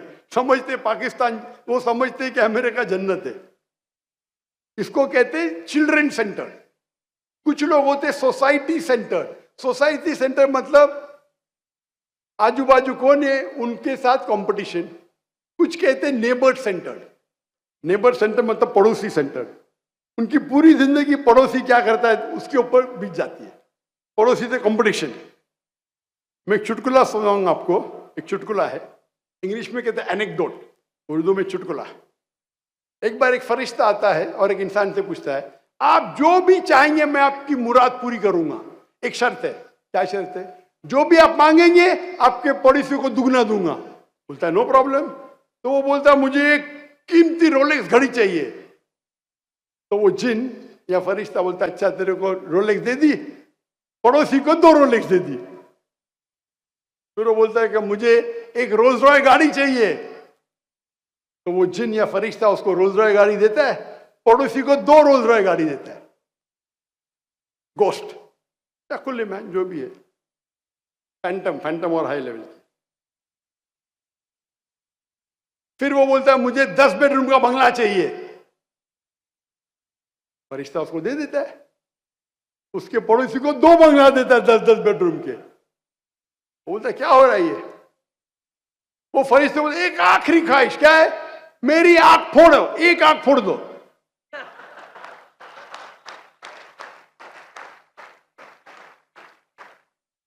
आज का हालत यही है, उसको अपने से देखो, पड़ोसी से जीतना चाहिए। मेरी एक आंख फूटेंगी, पड़ोसी की दोनों आंख फूटेंगी, पाला जिंदगी सफल, जन्नत मिल गई। इसे कहते हैं पड़ोसी सेंटर्ड, यानी पूरी अपनी जिंदगी पड़ोसी की घूम रही है। पड़ोसी क्या करता है? मैं पड़ोसी से कंपटीशन ले रहा हूं। तो फरिश्ते को बोलता है मेरी आंख फोड़, मेरे पड़ोसी की दोनों आंख फूट जाएगी। ये हालत है हमारे आज के माशरों में, और कई मुसलमान भी ऐसे हैं। माफ करना, नहीं होना चाहिए है, लेकिन कुछ लोग है एनिमी सेंटर्ड। एनिमी सेंटर्ड में मेरा दुश्मन क्या कर रहा है, मेरे दुश्मन मेरी प्लानिंग क्या कर रहा है, मेरे खिलाफ क्या कह रहा है, तो मैं उसका रिप्लाई करूंगा। सोशल मीडिया में दिया तो मैं उसका जवाब दूंगा। एनिमी सेंटर्ड, मेरा दुश्मन क्या, उसकी पूरी जिंदगी दुश्मन क्या कर रहा है उसके अंदर बीत जाती है। माशाअल्लाह, मैं दावती मैदान में मेरे चाहने वाले करोड़ हुए तो दुश्मन भी है ना हजारों, भाई है ना। अगर मैं उनके पीछे भागते रहूं तो दावती काम छोड़ने पड़ेगा ना। एक कहावत है, when people throw stones at you, raise yourself so high so that the stone doesn't reach you। अगर कौन आप पे पत्थर फेंकता है, अपने आप को इतनी ऊंचाई पे पहुंचाओ कि पत्थर आप तक नहीं पहुंचे।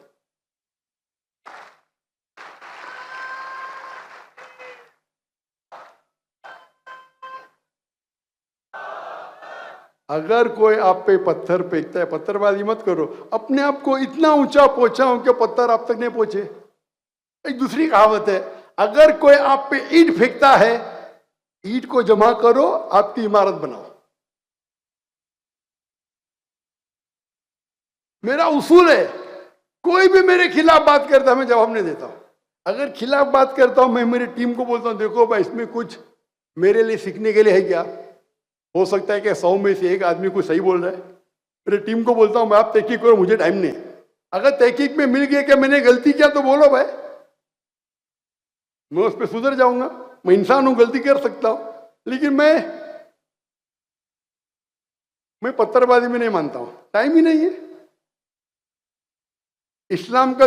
इस्लाम को प्रोटेक्ट जवाब देने का टाइम नहीं। अभी मेरे खिलाफ, और मैं कह चुका हूं परसों, अगर कोई कुरान और कोई हदीस में आयत नहीं है कि डॉक्टर जाकिर नाइक के खिलाफ कोई बात करेगा तो जन्नत में नहीं जाएगा, तो कोई मुसलमान भी मेरे खिलाफ बात करता हूं, बोलता आओ भाई मेरे मंच पे आके बात करो। मेरे खिलाफ बात करेंगे तो भी जन्नत में जा सकते। मैं कोई कुरान की आयत नहीं जानता हूं, कोई हदीस नहीं जानता हूं जिसमें लिखा है कि डॉक्टर जाकिर नाइक के खिलाफ बात करेंगे तो जन्नत नहीं जाएंगे। मेरी शर्त है कि अल्लाह और अल्लाह के रसूल पे कायम रहो, अल्लाह की तारीफ करो, अल्लाह के रसूल की बात मानो। आप मेरे मंच पे बात कर सकते हैं। तो उसको कहते हैं एनिमी सेंटर्ड। अपना तीसरा तो खत्म हो गया, सोसाइटी सेंटर्ड। चौथे नंबर पे आते हैं मटेरियल सेंटर्ड, मतलब पूरी आपकी जिंदगी आपके मटेरियलिज्म पे है। मटेरियलिज्म, आप कौन सी घड़ी पहन रहे? रैडो, वो TAG Heuer, Omega, Rolex, Patek Philip.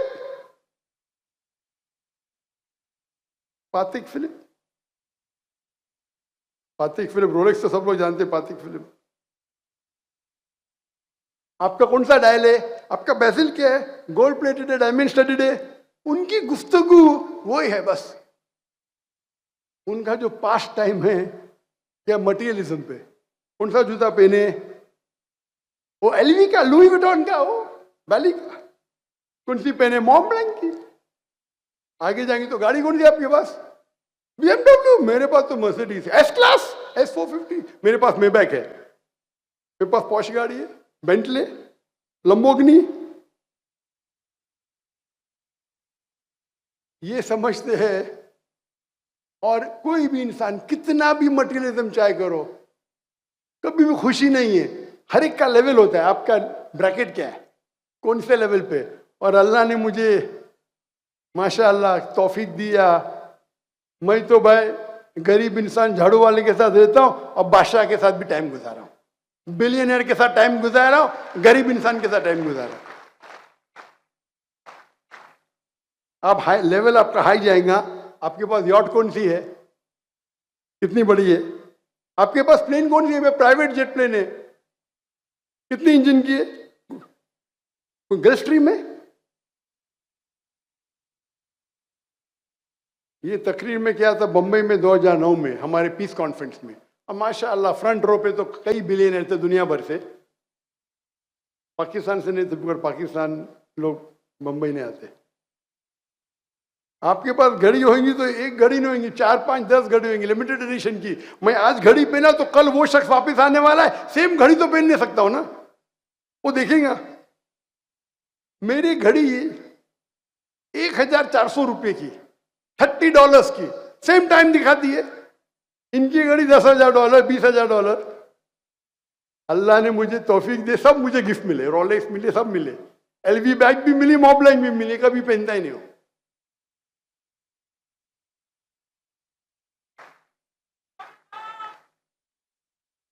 और ये लोग जो है ना, इनकी पहचान उनकी दौलत है। कभी जाएंगे तो मैं मर्सिडीज गाड़ी में जाऊंगा, नहीं जानूंगा तो कौन पहचानेगा इन्हें? डॉक्टर जाकिर नाइक कुर्ते पैजामे में जाएंगे, माशाल्लाह सब लोग पहचान दे।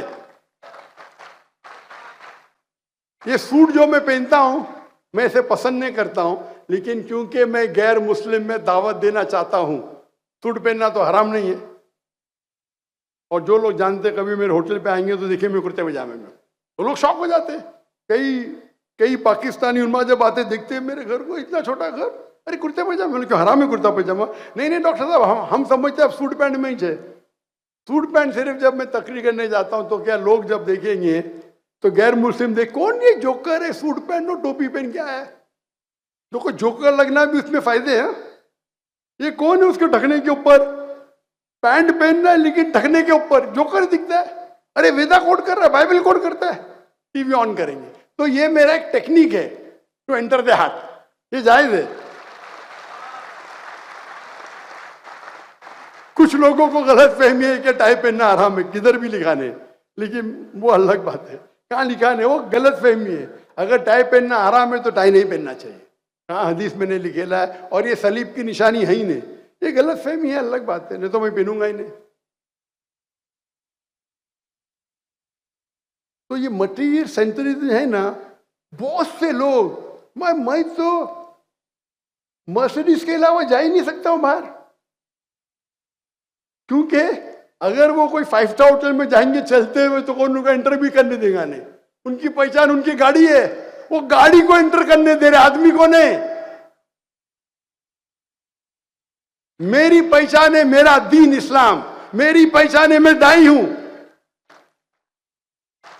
आपको मुझे वेलकम करने का मैं आऊंगा, मुझे मेरे गाड़ी को वेलकम मत करो। अल्लाह ने अल्हम्दुलिल्लाह सुम्मा अल्हम्दुलिल्लाह, भले मैं दाई हूं, मैं ताजिर भी हूं, महीने में 2-3 दिन तिजारत करता हूं, अल्लाह ने करोड़ रुपया दिया मुझे, मेरे पास ताकत है कि मैं खुद रोल्स रॉयस खरीद सकूं। लेकिन क्या रोल्स रॉयस से मैं अच्छी मिसाल कायम करूंगा? लोग जानते नहीं मेरे पास अल्लाह ने बहुत दौलत भी दी है। बहुत से लोग कहते हैं अगर फुल टाइम बिजनेसमैन बनेंगे तो बिल गेट से ज्यादा पैसा। अरे बिल गेट के साथ जहन्नम थोड़ी चाहिए मुझे यार, मुझे क्यों गाली दे रहे आप? बिल गेट बन के मैं जहन्नम में जाना क्या है? आप क्या लेक्चर सुन रहे? मेरा मयार है, मैं सिर्फ टोयोटा गाड़ी में घूमूंगा, वो भी इनोवा मैक्सिमम। मैं कोई भी ब्रांडेड चीज नहीं पहनता हूं, सब गिफ्ट मिले, LV गिफ्ट मिली, लुई विटॉन मिली, मॉब्लैंक मिली, रोलेक्स सब मिले। लेकिन इससे मैं मैयार को नीचे क्यों करूं? क्यों मैयार को नीचे करूं? बहुत से बार प्राइवेट जेट प्लेन में हमने सफर किए, मैं बोलता हूं भाई प्राइवेट जेट प्लेन क्यों भेज रहे? वो मैं तो इकोनॉमी क्लास में ट्रैवल करता हूं, उतना पैसा मेरे इदारे को डोनेशन दो।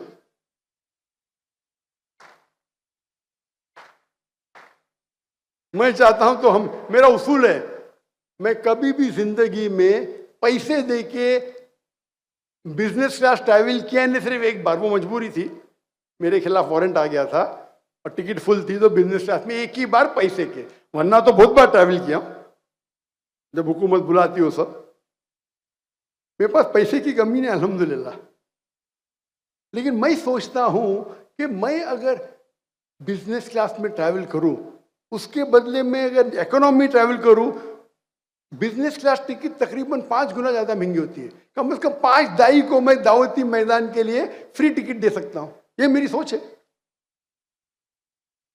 अभी जब मैं आ रहा था, मैं जहां भी दावती काम के लिए जाता हूं खुद पैसा भरता हूं मेरे टिकट का खुद, अनलेस हुकूमत बुलाती है। तो हुकूमत बुलाती है तो मैं वो राजेश से नहीं बोल सकता मैं मेरी टिकट खरीदूंगा। लेकिन इस टाइम जब मैं पाकिस्तान से आ रहा था तो मैं कतर के जरिए आया, कतर एयरवेज में, और मैं खुद की टिकट से आया। तो मैं इकोनॉमी क्लास में था, सब Pakistani doctor Zakir economy class में, और जैसा कि मैं हराम किया कुछ। मैं बोला क्या ऐसा देख रहे डॉक्टर साहब आप इधर? मैं बोला क्यों, मैं कुरान की कोई आयत है क्या इकोनॉमी क्लास में नहीं ट्रैवल कर सकते? वही चौंक गया। मैं बोला मैंने शायद कोई हदीस नहीं पढ़ी जिसमें लिखा हुआ है कि इकोनॉमिक क्लास में ट्रैवल करना हराम है। हो सकता है ना? अगर आपके पास पैसा नहीं और फिर इकोनॉमी में ट्रैवल करते बड़ी बात है, पैसा देने के बाद आप नहीं ट्रैवल करते, इसमें इज्जत है। और मैं मिसाल दूंगा शेख सुलेमान राजी की। इसने नाम सुना शेख सुलेमान राजी, सऊदी अरेबिया के? हाँ, चंद रुख ने।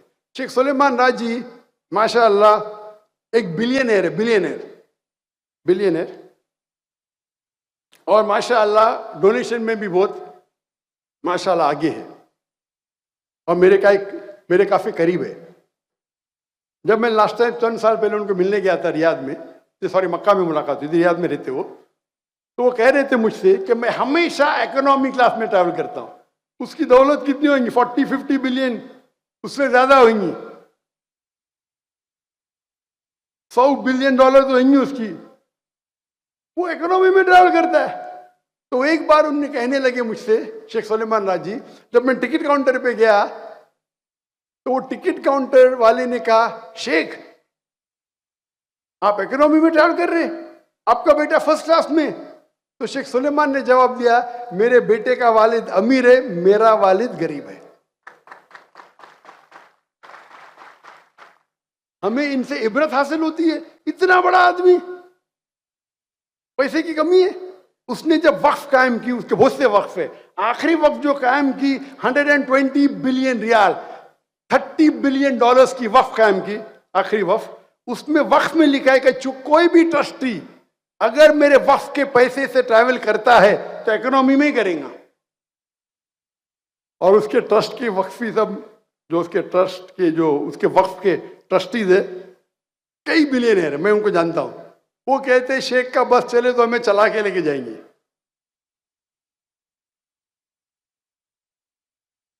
और हमारे लोग अगर बिजनेस क्लास की टिकट फिल हो तो इकोनॉमिक में ट्रैवल नहीं करेंगे। कुछ लोग को तो आदत है सिर्फ प्रेसिडेंशियल सूट में रहने की। होटल में जाएंगे प्रेसिडेंशियल सूट नहीं है, हम ये होटल में नहीं रहेंगे। उनकी पहचान उनकी दौलत है। दौलत जाएंगी कौन पूछेगा भी नहीं, थूकेगा भी नहीं आप पे। आपकी पहचान आपका दीन बनाओ, आपकी ईमानदारी बनाओ, आपका हुनर बनाओ। हम सब मटेरियल सेंटर्ड है, अक्सर मटेरियल सेंटर्ड। मेरे फैमिली का उसूल है कि कोई भी ब्रांडेड आइटम नहीं पहनेगा, ब्रांडेड पहनने का ही नहीं। हराम नहीं है ये। कोई पूछते जाकिर भाई क्या रोल्स रॉयस में ट्रैवल करना हराम है? तो मैं कहूंगा 4 लेवल है, 4 लेवल। एक होता है जिसके पास पैसा नहीं, वो कर्ज लेके रोल्स रॉयस खरीदता है, तो हराम है। कर्ज लेंगे दिखाने के लिए। कुरान की आयत है सूरह इसरा की, कुरान नंबर 17 आयत नंबर 26 और 27। डोंट बी अ स्पेंथ्रिफ्ट, फजूल खर्ची मत करो। फजूल खर्ची करने वाला शैतान का भाई है। पैसा नहीं है दिखाने के लिए रिश्वत ले, दिखाने के लिए कर्ज लेते, बैंक से लोन लेते और ट्रैवल करते। ये कैटेगरी 1 हराम है।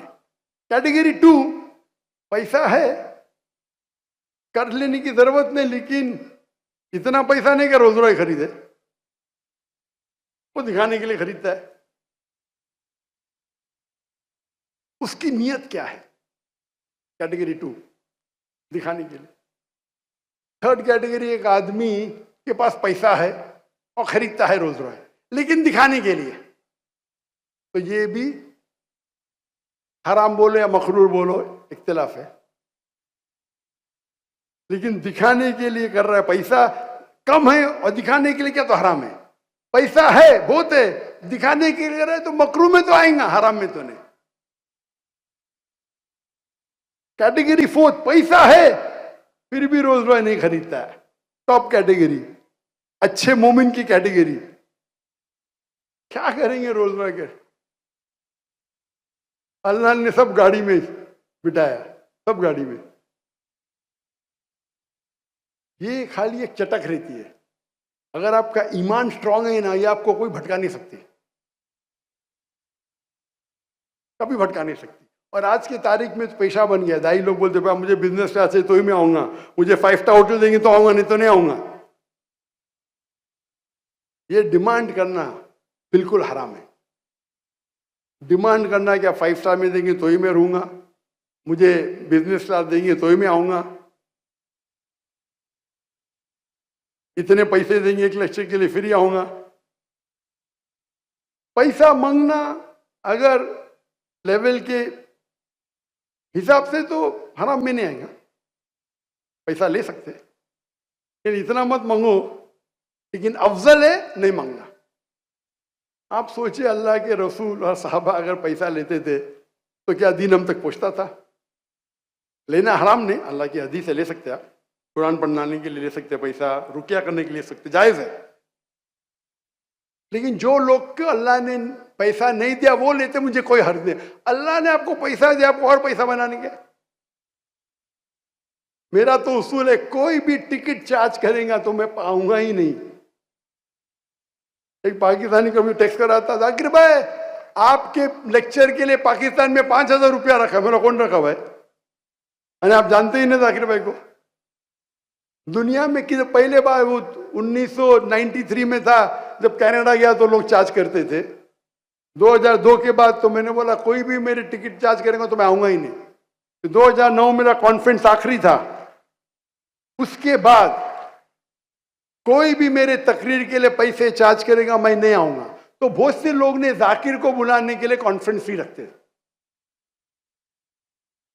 और मैं कहता हूं मेरा लेक्चर आपको रखने का है, आप कोई भी आपके आजू बाजू मुसलमान से डोनेशन लेके रख लो भाई। अगर पैसा नहीं मिलेगा मैं आपको दूंगा। हजारों लेक्चर दिया दुनिया में, एक ऑर्गेनाइजेशन मुझे नहीं कहा कि डॉक्टर साहब मेरा हमका लेक्चर रखे और हमको पैसा मिलाने।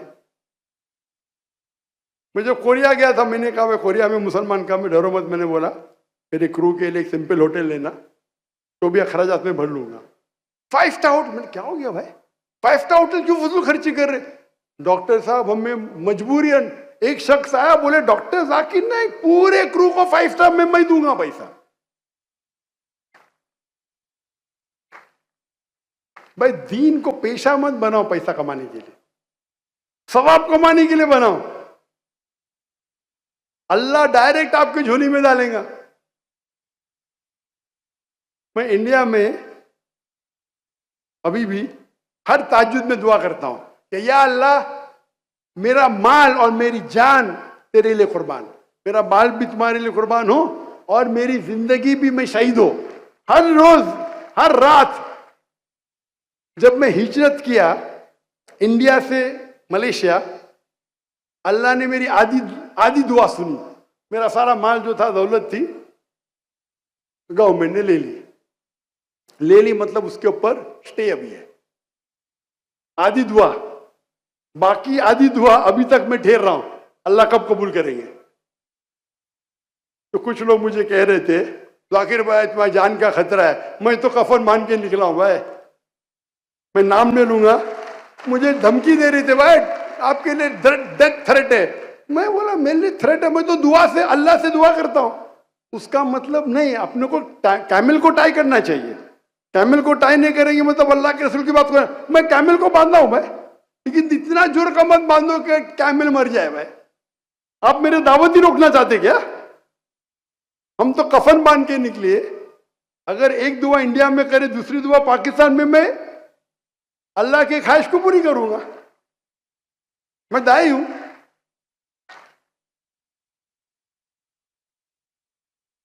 जब मैं दुआ करता हूं अल्लाह से कि जो कौम का पैसा जो अटक गया इंडिया में, उसके लिए अल्लाह करे वापस मिले, लेकिन मैं मेरी दौलत के लिए कभी दुआ नहीं करता हूं।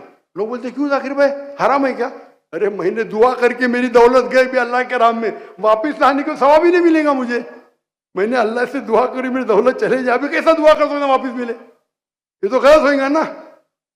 तो जब मैं दुआ करूं अल्लाह के लिए क्या मुझे शहादत की मौत मिले, तो मुझे डर क्या है? एहतियात लूंगा जितना लेना चाहिए, लेकिन मैं दावत के काम थोड़ी रोक सकता हूं। मैंने फिर से तिजारत शुरू की मलेशिया से, फिर से अल्लाह ने दौलत दे दी, अल्हम्दुलिल्लाह, फिर से दौलत दी। अल्लाह ताला मालिक है। मैं दूसरे के सामने हाथ क्यों फैलाऊं? क्यों फैलाऊं मैं दूसरे के सामने हाथ? अगर हाथ फैलाने का तो मेरे मौला के सामने फैलाऊंगा ना। तो ये आता है मटीरियल सेंटर। कभी भी अपनी दौलत को अपना सेंटर मत बनाओ। इसीलिए अल्लाह के रसूल की हदीस है, जो लोग अमीर है उनसे जन्नत में आने के लिए और पूछताछ होगी। इवन साहबा, जो साहबा अमीर है उनको जन्नत में एंट्री होने के लिए और पूछताछ होगी, जो गरीब है उनको आसानी से। मैंने कहता हूं दौलत एक इम्तिहान है, इतना है। अक्सर लोग दौलत की वजह से इस्लाम के दूर जाते।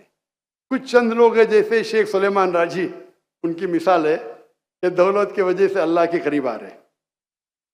और माशाअल्लाह पाकिस्तान में तो माशाअल्लाह, पाकिस्तान मुल्क भरे मिस्कीन होगा, लेकिन माशाअल्लाह तुज्जार तो बहुत है।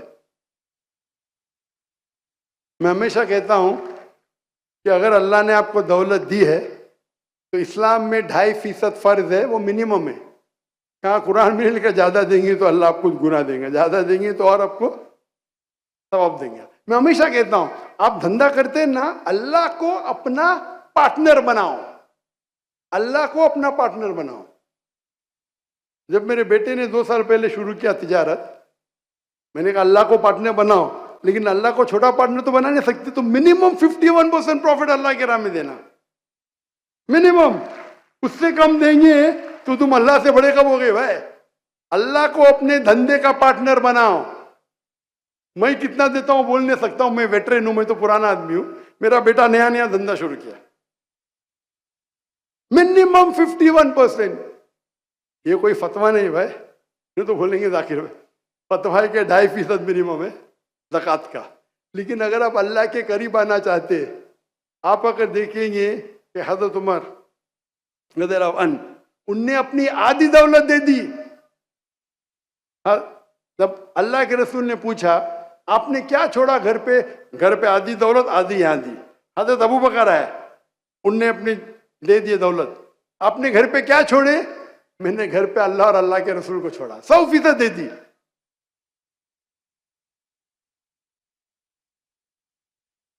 तो हम कहानी पढ़ते हैं, हम साहबा की सीरत पढ़ते, अमल क्या करते? चंद लोग हैं शेख सुलेमान राजी जैसे, तो जितना आप अल्लाह को देंगे अल्लाह आपको मिनिमम 700 गुना वापस करेगा। 70,000%। कितना परसेंट? 70,000%। ये कुरान मजीद की आयत है, सूरह बकरा सूरा नंबर 2 आयत नंबर 261। अगर आप एक दाना डालेंगे अल्लाह के राह में, अल्लाह आपको 7 बूटे देगा, हर बूटे पे 100 दाना, एक दाने का 700 दाना। 70,000% इन बिजनेस टर्मिनोलॉजी। अल्लाह रुकते ने और भी देंगे आपको। तो अल्लाह को पार्टनर बनाओ, दुनिया आपके कदमों में रहेगी। अभी हम आते हैं, टाइम कम है, फास्ट जाएंगे। Power centre. कुछ लोगों को पावर का भूत है, मुझे पावर चाहिए, मुझे कुर्सी चाहिए, पूरी जिंदगी कुर्सी के पीछे, पावर के पीछे। पावर के लिए अपना दिन भी छोड़ देंगे, अपनी फैमिली भी छोड़ देंगे। Power power. कुछ लोग का शौक है फेमस होना, फेम।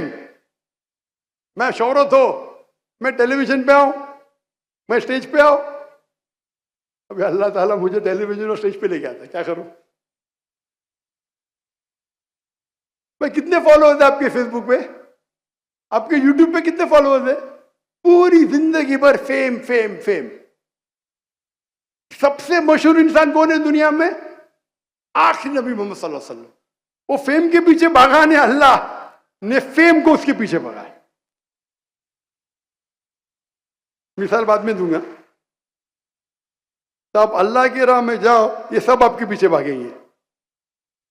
मैं हकलाता था, कौन अगर मुझे पूछेगा मेरा नाम क्या, मैं मेरा नाम दा दा दा दाकिर।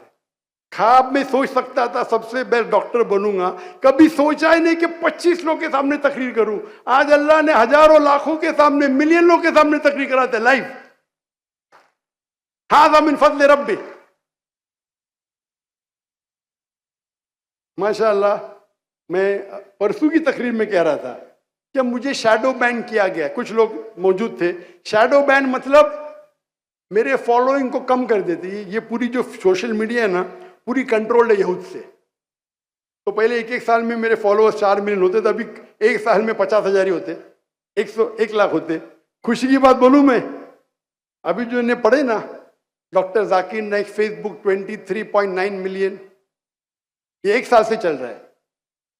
YouTube 3.8 million. खुशखबरी, पाकिस्तान में 3 दिन रिया माशाअल्लाह 24 मिलियन क्रॉस कर दिया।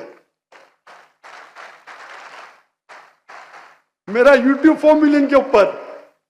क्या कहना चाहता हूं, जब भी ज्यादा तादाद में आती है तो उनका जो एल्गोरिथम भी प्रोपोर्शनेटली ऊपर देता है। नहीं तो जाते थे 5-10 मिलियन, कम से कम 2 लाख तो हो गए 3 दिन में। आप समझ रहे ना? इस शैडो बैनिंग मतलब वो चाहते नहीं कि आप ऊपर बढ़े, तो जो भी आपकी ग्रोथ है उसको 5% कर देते। लेकिन 5% में माशाल्लाह 2 लाख हो गई 3 दिन में माशाल्लाह। तो रिवाइज करने पड़ेगा। 24 million on the Facebook and more than 4 million on the YouTube. लेकिन ये आखिरत में कोई फायदा नहीं जब तक आप आपके फॉलोअर्स को अल्लाह के करीब नहीं लेके आते।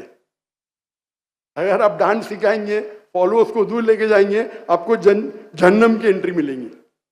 अगर आप लोग को अल्लाह की तरफ लेके आते, अल्लाह के रसूल की तरफ लेके आते, इंशाअल्लाह आपको जन्नत की टिकट। हमें कोशिश करना चाहिए कि हमें जन्नत का पासपोर्ट मिले। Fame centred, power centred, workaholic. सबसे बेस्ट सेंटर्ड कौन सा है? सबसे best centred for passport for जन्ना इज अल्लाह सेंटर्ड। अगर आप अल्लाह सेंटर्ड है, अल्लाह ताला सब आपको देगा, सब। अगर आप अल्लाह सेंटर्ड है, अगर आप अल्लाह सेंटर्ड है, तो आता है ना सेल्फ सेंटर्ड। अल्लाह ताला आपको वो ओहदे पे पहुंचाता है कि अल्लाह आपको दौलत भी दे देता है। अगर आप अल्लाह सेंटर्ड है, आपके बच्चे लोग को बेस्ट बनाता है, आपके एहलिया को बेस्ट बनाता है, आपके वालिदैन को बेस्ट बनाता है। मेरे वालिद अल्हम्दुलिल्लाह, अल्लाह उनको जन्नत नसीब फरमाए, माशाल्लाह फुल सपोर्ट था दाई बनने में। और मुझे कहते थे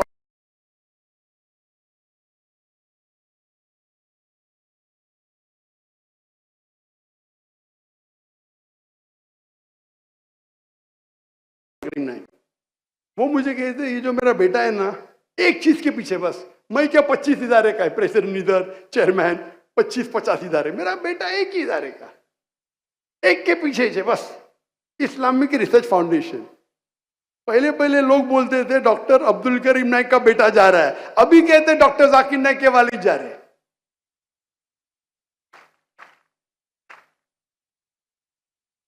अगर आप अल्लाह सेंटर्ड है, अल्लाह आपको सारी नियामत देगा।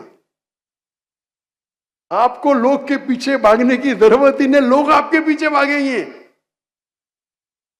अल्लाह पे यकीन करो, अल्लाह की इबादत करो, अल्लाह पे तवक्कुल करो। अल्लाह आपके साथ है तो दुनिया में कोई भी आपका बाल नहीं बांका कर सकता है। हर मुसलमान अगर अल्लाह सेंटर्ड हो, तो आज जो हालत है हमारे मुसलमानों की, मुसलमान क्या कोई भी मुल्क नहीं बचा। कुछ मुल्क है अक्सर कंट्रोल्ड बाय सम अदर काफिर मुल्क, अक्सर 57 कंट्रीज को लो आप, गिनती के आपको मुश्किल से मिलेगा तो मलेशिया मिलेगा।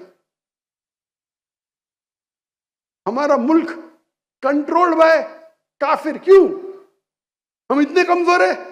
अल्लाह पे भरोसा नहीं, आप भीख मांगने जाते काफिर मुल्क में।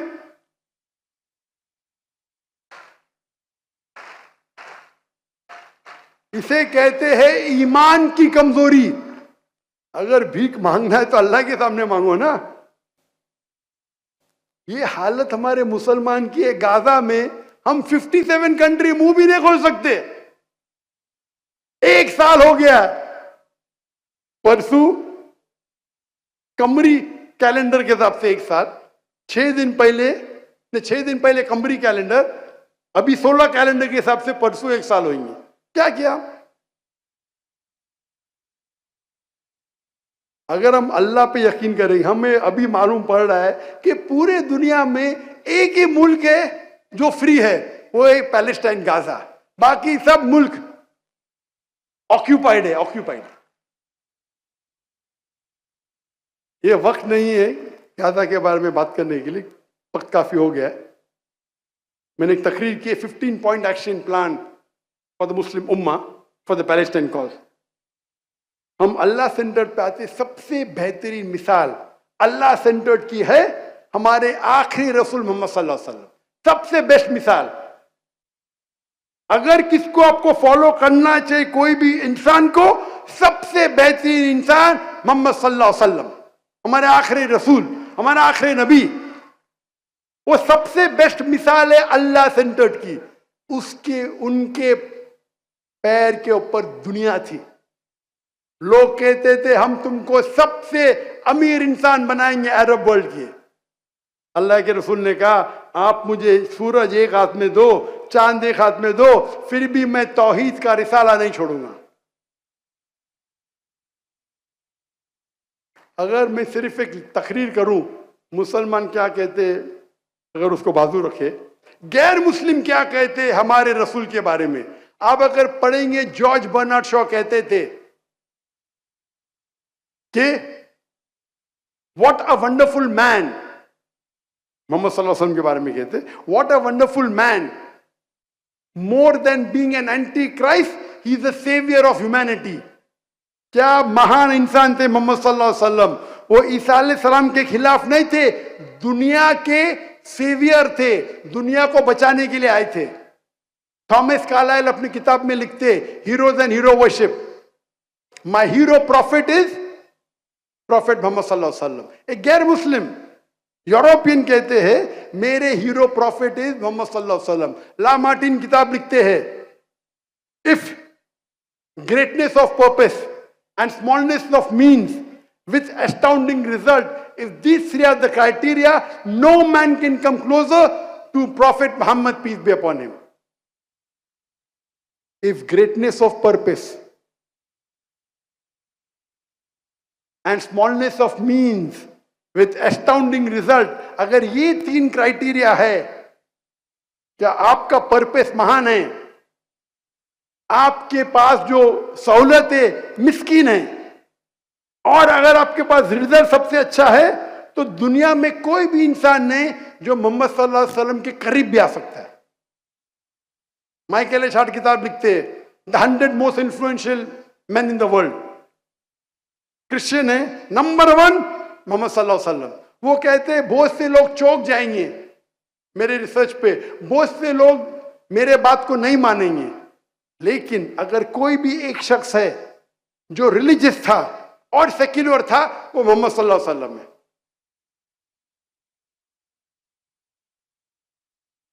एनसाइक्लोपीडिया ब्रिटानिका 11th एडिशन में लिखा है कि सबसे ज्यादा मशहूर और successful religious personality in human history is prophet Muhammad, peace be upon him. इस पे तकरीर दे सकते हैं हम। मोहम्मद सल्लल्लाहु अलैहि वसल्लम का गैर मुस्लिम जो इज्जत करते हैं, क्योंकि वो अल्लाह सेंटर्ड थे। अल्लाह सेंटर्ड की कई मिसालें, हमारे खुलफा राशिदीन, हजरत अबू बकर, हजरत उमर, हजरत उस्मान, हजरत अली रज़ियल्लाहु अन्हुम, ये चारों जो खुलफा राशिदीन मिसालें अपनी अगर उनकी सीरा पढ़ेंगे तो आप अशर मुबशरीन, जो 10 साहबा को जो अल्लाह सुब्हानहू व तआला ने बशारत दी जन्नत की इस दुनिया में, वो हमारे रोल मॉडल है। खवातीन में हमारे रोल मॉडल है, खवातीन में मरियम अलैहिस्सलाम एक रोल मॉडल है। अगर आप पढ़ेंगे आसिया, वो फरमाती है कुरान मजीद में दुआ करती है अल्लाह से, सूरह तहरीम में सूरा नंबर 66 आयत नंबर 11, ये अल्लाह मेरी सारी दुनिया की दौलत ले ले इन एक्सचेंज फॉर तुम्हारे करीब जन्नत में एक घर। वो दुनिया की सबसे ताकतवर अमीर इंसान फिरौन की बीवी थी, अल्लाह से दुआ करती है कि मैं तुमसे एक्सचेंज करना चाहती हूं दुनिया की दौलत, एक घर जन्नत में अल्लाह के करीब। हमारे पास मिसाल है हजरत खदीजा की, हजरत फातिमा की, हजरत आयशा की रज़ियल्लाहु अन्हुमा, may Allah be pleased with them all। मिसाल है हमारे पास कई कपल की मिसाल है, जहां एक कपल अच्छा है, दोनों कपल खराब है, वो मिसाल है अबू लहब और उनकी बीवी। अल्लाह ताला फरमाते सूरह लहब में सूरा नंबर 111 कि वो जहन्नम में जलेंगे। हमारे पास मिसाल है जहाँ शौहर अच्छे थे, बीवी खराब है। नूह अलैहिस्सलाम, लूत अलैहिस्सलाम, उनकी बीवी उनकी बात नहीं मानी, कुरान में जिक्र है उनका। दूसरी तौर पे हमारे पास मिसाल है कि बीवी अच्छी शौहर अच्छा ने, फिरौन और आसिया, कई मिसाल है। अगर आप अल्लाह के रसूल की सीरत पढ़ेंगे, साहबा की सीरत पढ़ेंगे, ये हमारे लिए रोल मॉडल है, रोल मॉडल। हमें आज वादा लेना चाहिए कि हम हमारे जिंदगी में अल्लाह को हमारा सेंटर बनाएंगे, हम हमारे बच्चे को अल्लाह सेंटर करेंगे। हम अक्सर हमारे बच्चे की जब प्लानिंग करते कि आगे चल के बच्चे क्या बनेंगे, क्या बनना चाहते हैं आप, तो मेरा सवाल है कि सबसे आखिर, सबसे लेटेस्ट कब प्लानिंग करेंगे हमारे बच्चे के बारे में?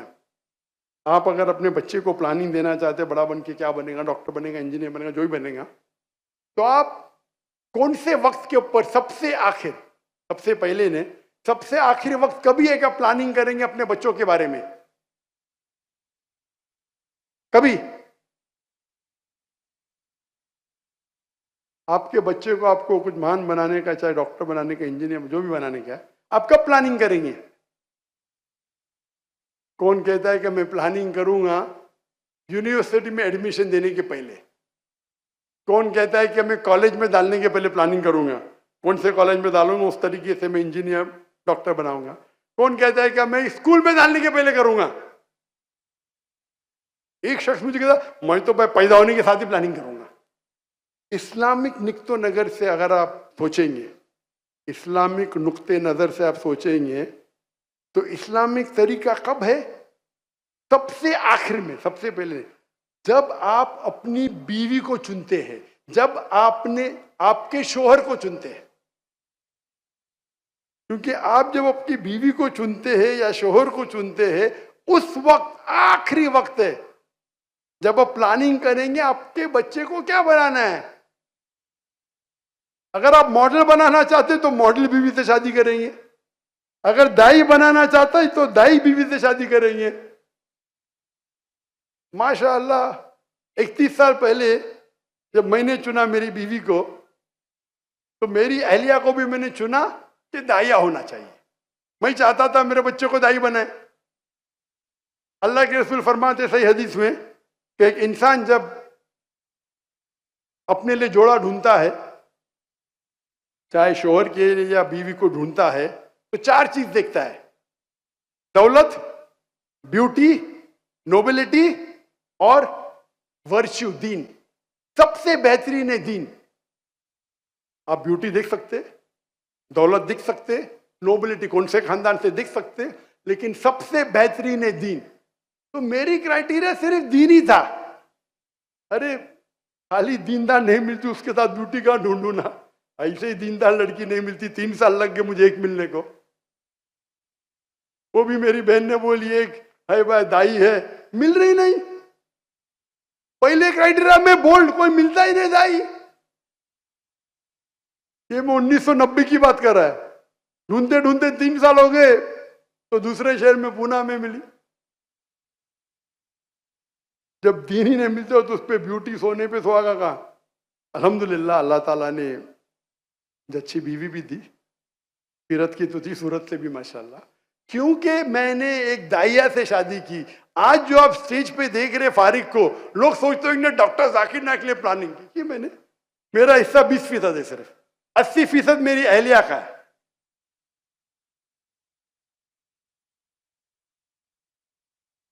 मुझे कोई शर्म नहीं इसके बारे में कहने के लिए। अल्लाह के रसूल फरमाते हैं कि माँ के पैर के नीचे जन्नत है। मेरा सपोर्ट था, लेकिन अगर क्रेडिट जाता है 100% में से मुझे कम से कम 20 मार्क्स तो मिलना चाहिए। 20 तो लूंगा मैं, लेकिन 80 मार्क्स जाएंगे मेरी अहलिया को। वो भी आने वाली थी इस ट्रिप में, और वो तकरीर सिर्फ खवातीन में करती है, लेकिन कुछ मजबूरियात की वजह से वो डिले हो गए। इंशाल्लाह लाहौर में चंद दिन बाद आएंगी, उनका भी वीज़ा लग गया। लेकिन 2-3 हफ्ते पहले मेरी बेटी को बेटा हुआ तो मैं नाना बन गया। तो उसके वजह से मेरी अहलिया को आने में ताखीर हो गई। उसके भी कई लेक्चर्स ऑर्गेनाइज हो गए थे माशाल्लाह। तो प्लानिंग के लिए सबसे आखिर में आप प्लानिंग करेंगे कब? जब आप अपनी बीवी चुनेंगे, शोहर चुनेंगे, उस टाइम आपकी प्लानिंग शुरू होती है। और आप देखोगे, आप इस्लामिक इदारे में डालिए, देखो क्या आपके बच्चों के दोस्त अच्छे होना चाहिए, दीनदार होना चाहिए, अल्लाह पे भरोसा करने वाले होना चाहिए, अल्लाह के करीब होना चाहिए। ऐसे इदारे से जुड़ जाने दो जो कुरान और हदीस के बारे में बात करे। फिर आप देखेंगे कि वो बच्चा जो आपका है अल्लाह सेंटर्ड होगा। उनको कोई ये दौलत के पीछे नहीं भागेगा, शोहरत के पीछे नहीं भागेगा, शोहरत उसके पीछे भागेगी इंशाल्लाह। तो इंशाल्लाह हम वादा करते आज से, क्या इंशाल्लाह हम आज से कम से कम, कुछ लोग तो ऑलरेडी होंगे, हम आज से कम अल्लाह सेंटर बनेंगे। हाँ कि नहीं? इंशाल्लाह माशाल्लाह। आस्ते आस्ते, अभी में भी 2% हो, फिर 4% हो। मैं नहीं चाहता हूं कि एक साथ में छलांग लगाए, मैं नहीं चाहता हूं कि बदहजमी हो जाए। धीरे धीरे, एज लॉन्ग एज आपका डायरेक्शन अल्लाह की तरफ होगा। कुछ लोग फास्ट दौड़ेंगे, कुछ लोग कम दौड़ेंगे। अल्लाह को आपका पार्टनर बनाओ, अल्लाह को आपका गाइड बनाओ, अल्लाह को आपका रहनुमा बनाओ। इंशाअल्लाह अल्लाह आपके साथ है तो कोई भी आपको शिकस्त नहीं दे सकता है। आपको डर ही नहीं रहेगा, आपको मौत का खौफ नहीं रहेगा। आज तो देखते मुसलमान की हालत, अल्लाह के रसूल फरमाते एक वक्त आएगा जब मुसलमान पे सब लोग झपटेंगे। तो साहबा पूछते क्यों, क्या मुसलमान कम तादाद में होंगे? तो अल्लाह के नहीं, मुसलमान तो बहुत तादाद में रहेंगे, लेकिन छाक की तरह रहेंगे। आज मुसलमान 25 से 26% है, 2 बिलियन। हमको लोग तो फुटबॉल की तरफ मानते, क्यों? हमको अल्लाह पे यकीन ही नहीं, अल्लाह पे यकीन ही नहीं। अल्लाह के रसूल की हदीस सही आ रही है, अल्लाह ने हमें दौलत दी है। We have got the black gold. आज की तारीख में सबसे रिचेस्ट मैन मेरे हिसाब से मुसलमान है। ये बिल गेट्स और इलॉन मस्क एक हिस्से में रखेंगे, इतने रिच है, इतनी दौलत है उनके पास। ये फॉर्ब्स लिस्ट पे मत जाओ, लेकिन दौलत की वजह से हम अल्लाह से दूर हो गए। ये दौलत ने हमें अल्लाह से दूर किया। अल्लाह, आप देखेंगे अल्लाह के रसूल ने क्या छोड़ा हमारे लिए? क्या दौलत छोड़ी? क्या छोड़ी? साहबा छोड़े हमारे लिए, मैन पावर। हजरत उमर रज़ियल्लाहु अन्हु पूछते साहबा से, आप अल्लाह से क्या दुआ करेंगे? इन्होंने कमरे में जगह, आप अल्लाह से क्या दुआ करेंगे ताकि हम दावत कर सके? एक साहबा उठ के कहते कि मैं अल्लाह से कहूंगा ये कमरा पूरा सोने से भर जाए, ताकि मैं वो सोने को इस्तेमाल करूंगा दावती मैदान में। हजरत उमर फरमाते इससे अच्छा पूछो।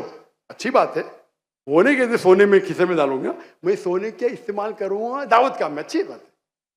हजरत उमर फरमाते और अच्छा, और अच्छी दुआ करो। एक साहबा उठ के कहते कि मैं अल्लाह से दुआ करूंगा कि ये कमरा हीरे जवरात से भर जाए ताकि मैं वो खर्चा करूं अल्लाह के नाम में। हजरत उमर फरमाते और अच्छा फरमाओ, और अच्छी दुआ करो। तो साहबा कहते या अमीरुल मोमिनून, इससे अच्छी दुआ क्या हो सकती। हजरत उमर फरमाते मैं अल्लाह से दुआ करूंगा कि ऐसे साहबा पैदा करे जब मास इब्न जमल, अब्दुर्रहमान अल औफ, क्या कि वो दीन को फैला सके। Man power not money. हमको सोने की जरूरत नहीं, काले तेल की जरूरत नहीं, हमें अच्छे तकवे वाले मुसलमान की जरूरत है।